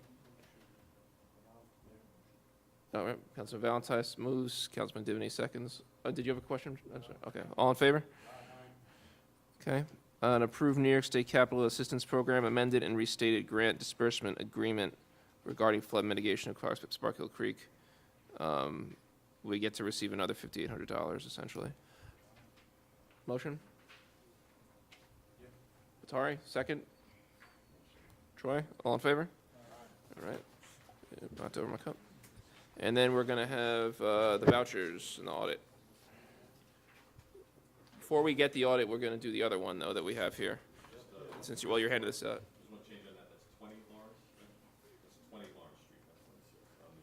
Yes, 20 Lawrence Street, 26 is the neighbor.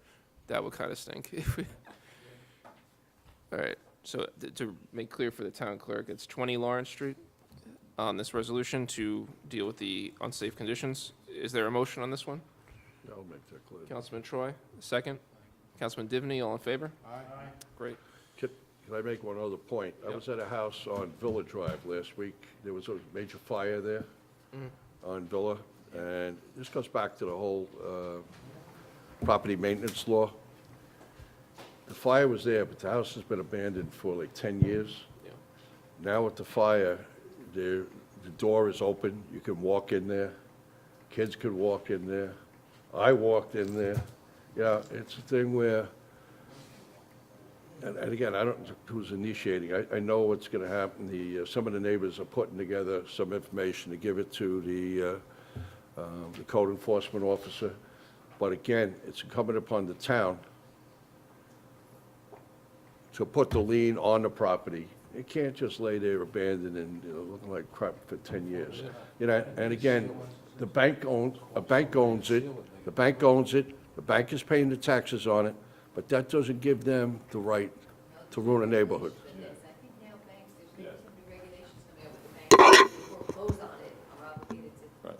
Even before they foreclose, there's the zombie Do problem. you have anything to add on that particular item? Yes, the code enforcement officer reached out, and the bank hasn't responded yet, is my understanding. But that's been part for the course with that property, and a number of them in the town that are zombie properties. But as of right now, it's a hazard.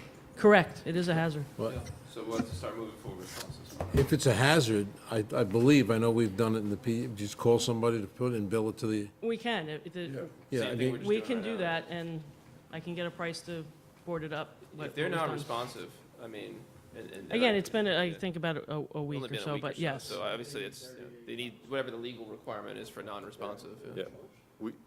Yeah, what Teresa's Well, mentioning. I can I have the authority to secure the site at the cost to the property owner. I don't know that we'd have the authority to demolish the house, though, because it's not in danger of collapsing. It's just, it's unsightly, and it is a danger because where the fire was, the roof is open. And my understanding from the fire inspector is that the second floor, I believe it's the second floor, it might be the first floor. One of the floors is just, it's packed with stuff. And so it was the second floor? Okay. So, it is a danger. The firefighters are aware of the situation. So if there's another fire there, obviously they're aware of what the house contains. But yeah, we can board it up. But again, moving forward to demolish something like that, I think would be a lot more involved and would require a town board resolution like we did with the other property in Pearl River. So would you be able to board it up without resolution, or is it? Oh, no, we can board it up. We can board it up Yes, now. I have the authority in our code to secure Okay. a property that is considered dangerous or unsafe. So we can engage a contractor to Yeah. do that. If we can do that, we should do it as soon as possible. That's not safe then. Right. And as far as the trees for the property in Tappan, we have reached out to get 3 estimates Yep. to have that done. We started moving forward with that last week, so hopefully we'll have those numbers in a day or two. Great. Thank you. Just 2 quick things. One on the one that Dennis just brought up, which Teresa mentioned. You know, we'll certainly work with Jane's office. There's a new, relatively new zombie law in the state that we can, you know, really not necessarily go after the bank, but have the bank take responsibility for the house regardless of the position they're in terms of foreclosure. In the past, we'd wait until foreclosure and the sale had taken place, et cetera, but now there's a process. So we'll coordinate with Jane's office on doing that process, if necessary.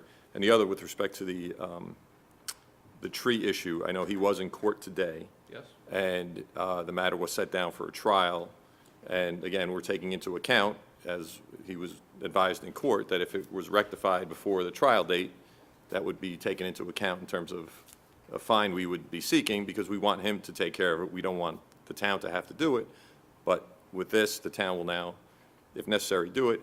This notice will be served on him personally, so he'll be aware of the hearing. He can be here for the hearing. Again, perhaps that would also prompt him to take it on himself. Yeah, and the timing is such that I think the court date is 2 days after the hearing, so we would be able to have that over his head, ready to go for the next day. Maybe not. But either way, we now have taken the action, and we'll be able to do it as early as May 15th if we want to, so, or not the night of May 15th. All right, Jeff, for audit. Okay. Tonight's audit consists of 2 warrants for $722,000. The first warrant had 1 voucher for $20,000 and was for the chair of the Workers' Comp Board. The second warrant had 218 vouchers for $702,000. Items of interest, number 1, Arthur Gallagher, $99,000. That's for our property insurance for the year. Number 2, Atlantic Salt, $32,000 for highway salt. Number 3, Capasso, $48,000 for recycling. Number 4, CSEA Employee Benefit Fund, $30,000 for dental benefits. Number 7, Great Neck Ford, $29,000 for a police vehicle. Number 10, O'Connor Davies, $74,000 for auditing services. Number 12, TRC Environmental, $28,000 for aloof monitoring. Number 13, Van Bordo Ford, $25,000 for police vehicles. Both of those were approved in the 2017 budget, by the way, so not the 2018, but, you know, so they've been allocated. Number 14, Wanger, $136,000 for the new Showmobile grant. Any questions on the audit? Motion from Councilman Divney, second from Councilman Troy. All in favor? Aye. All right. Any other items to bring up, gentlemen? We have an exec session.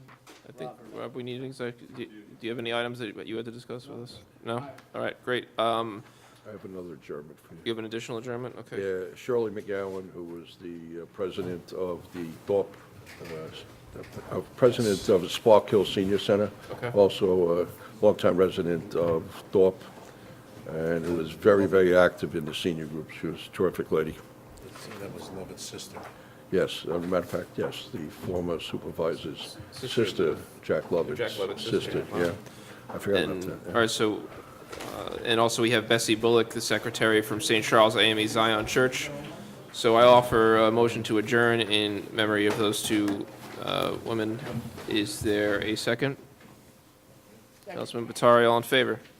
All right, thank you very much.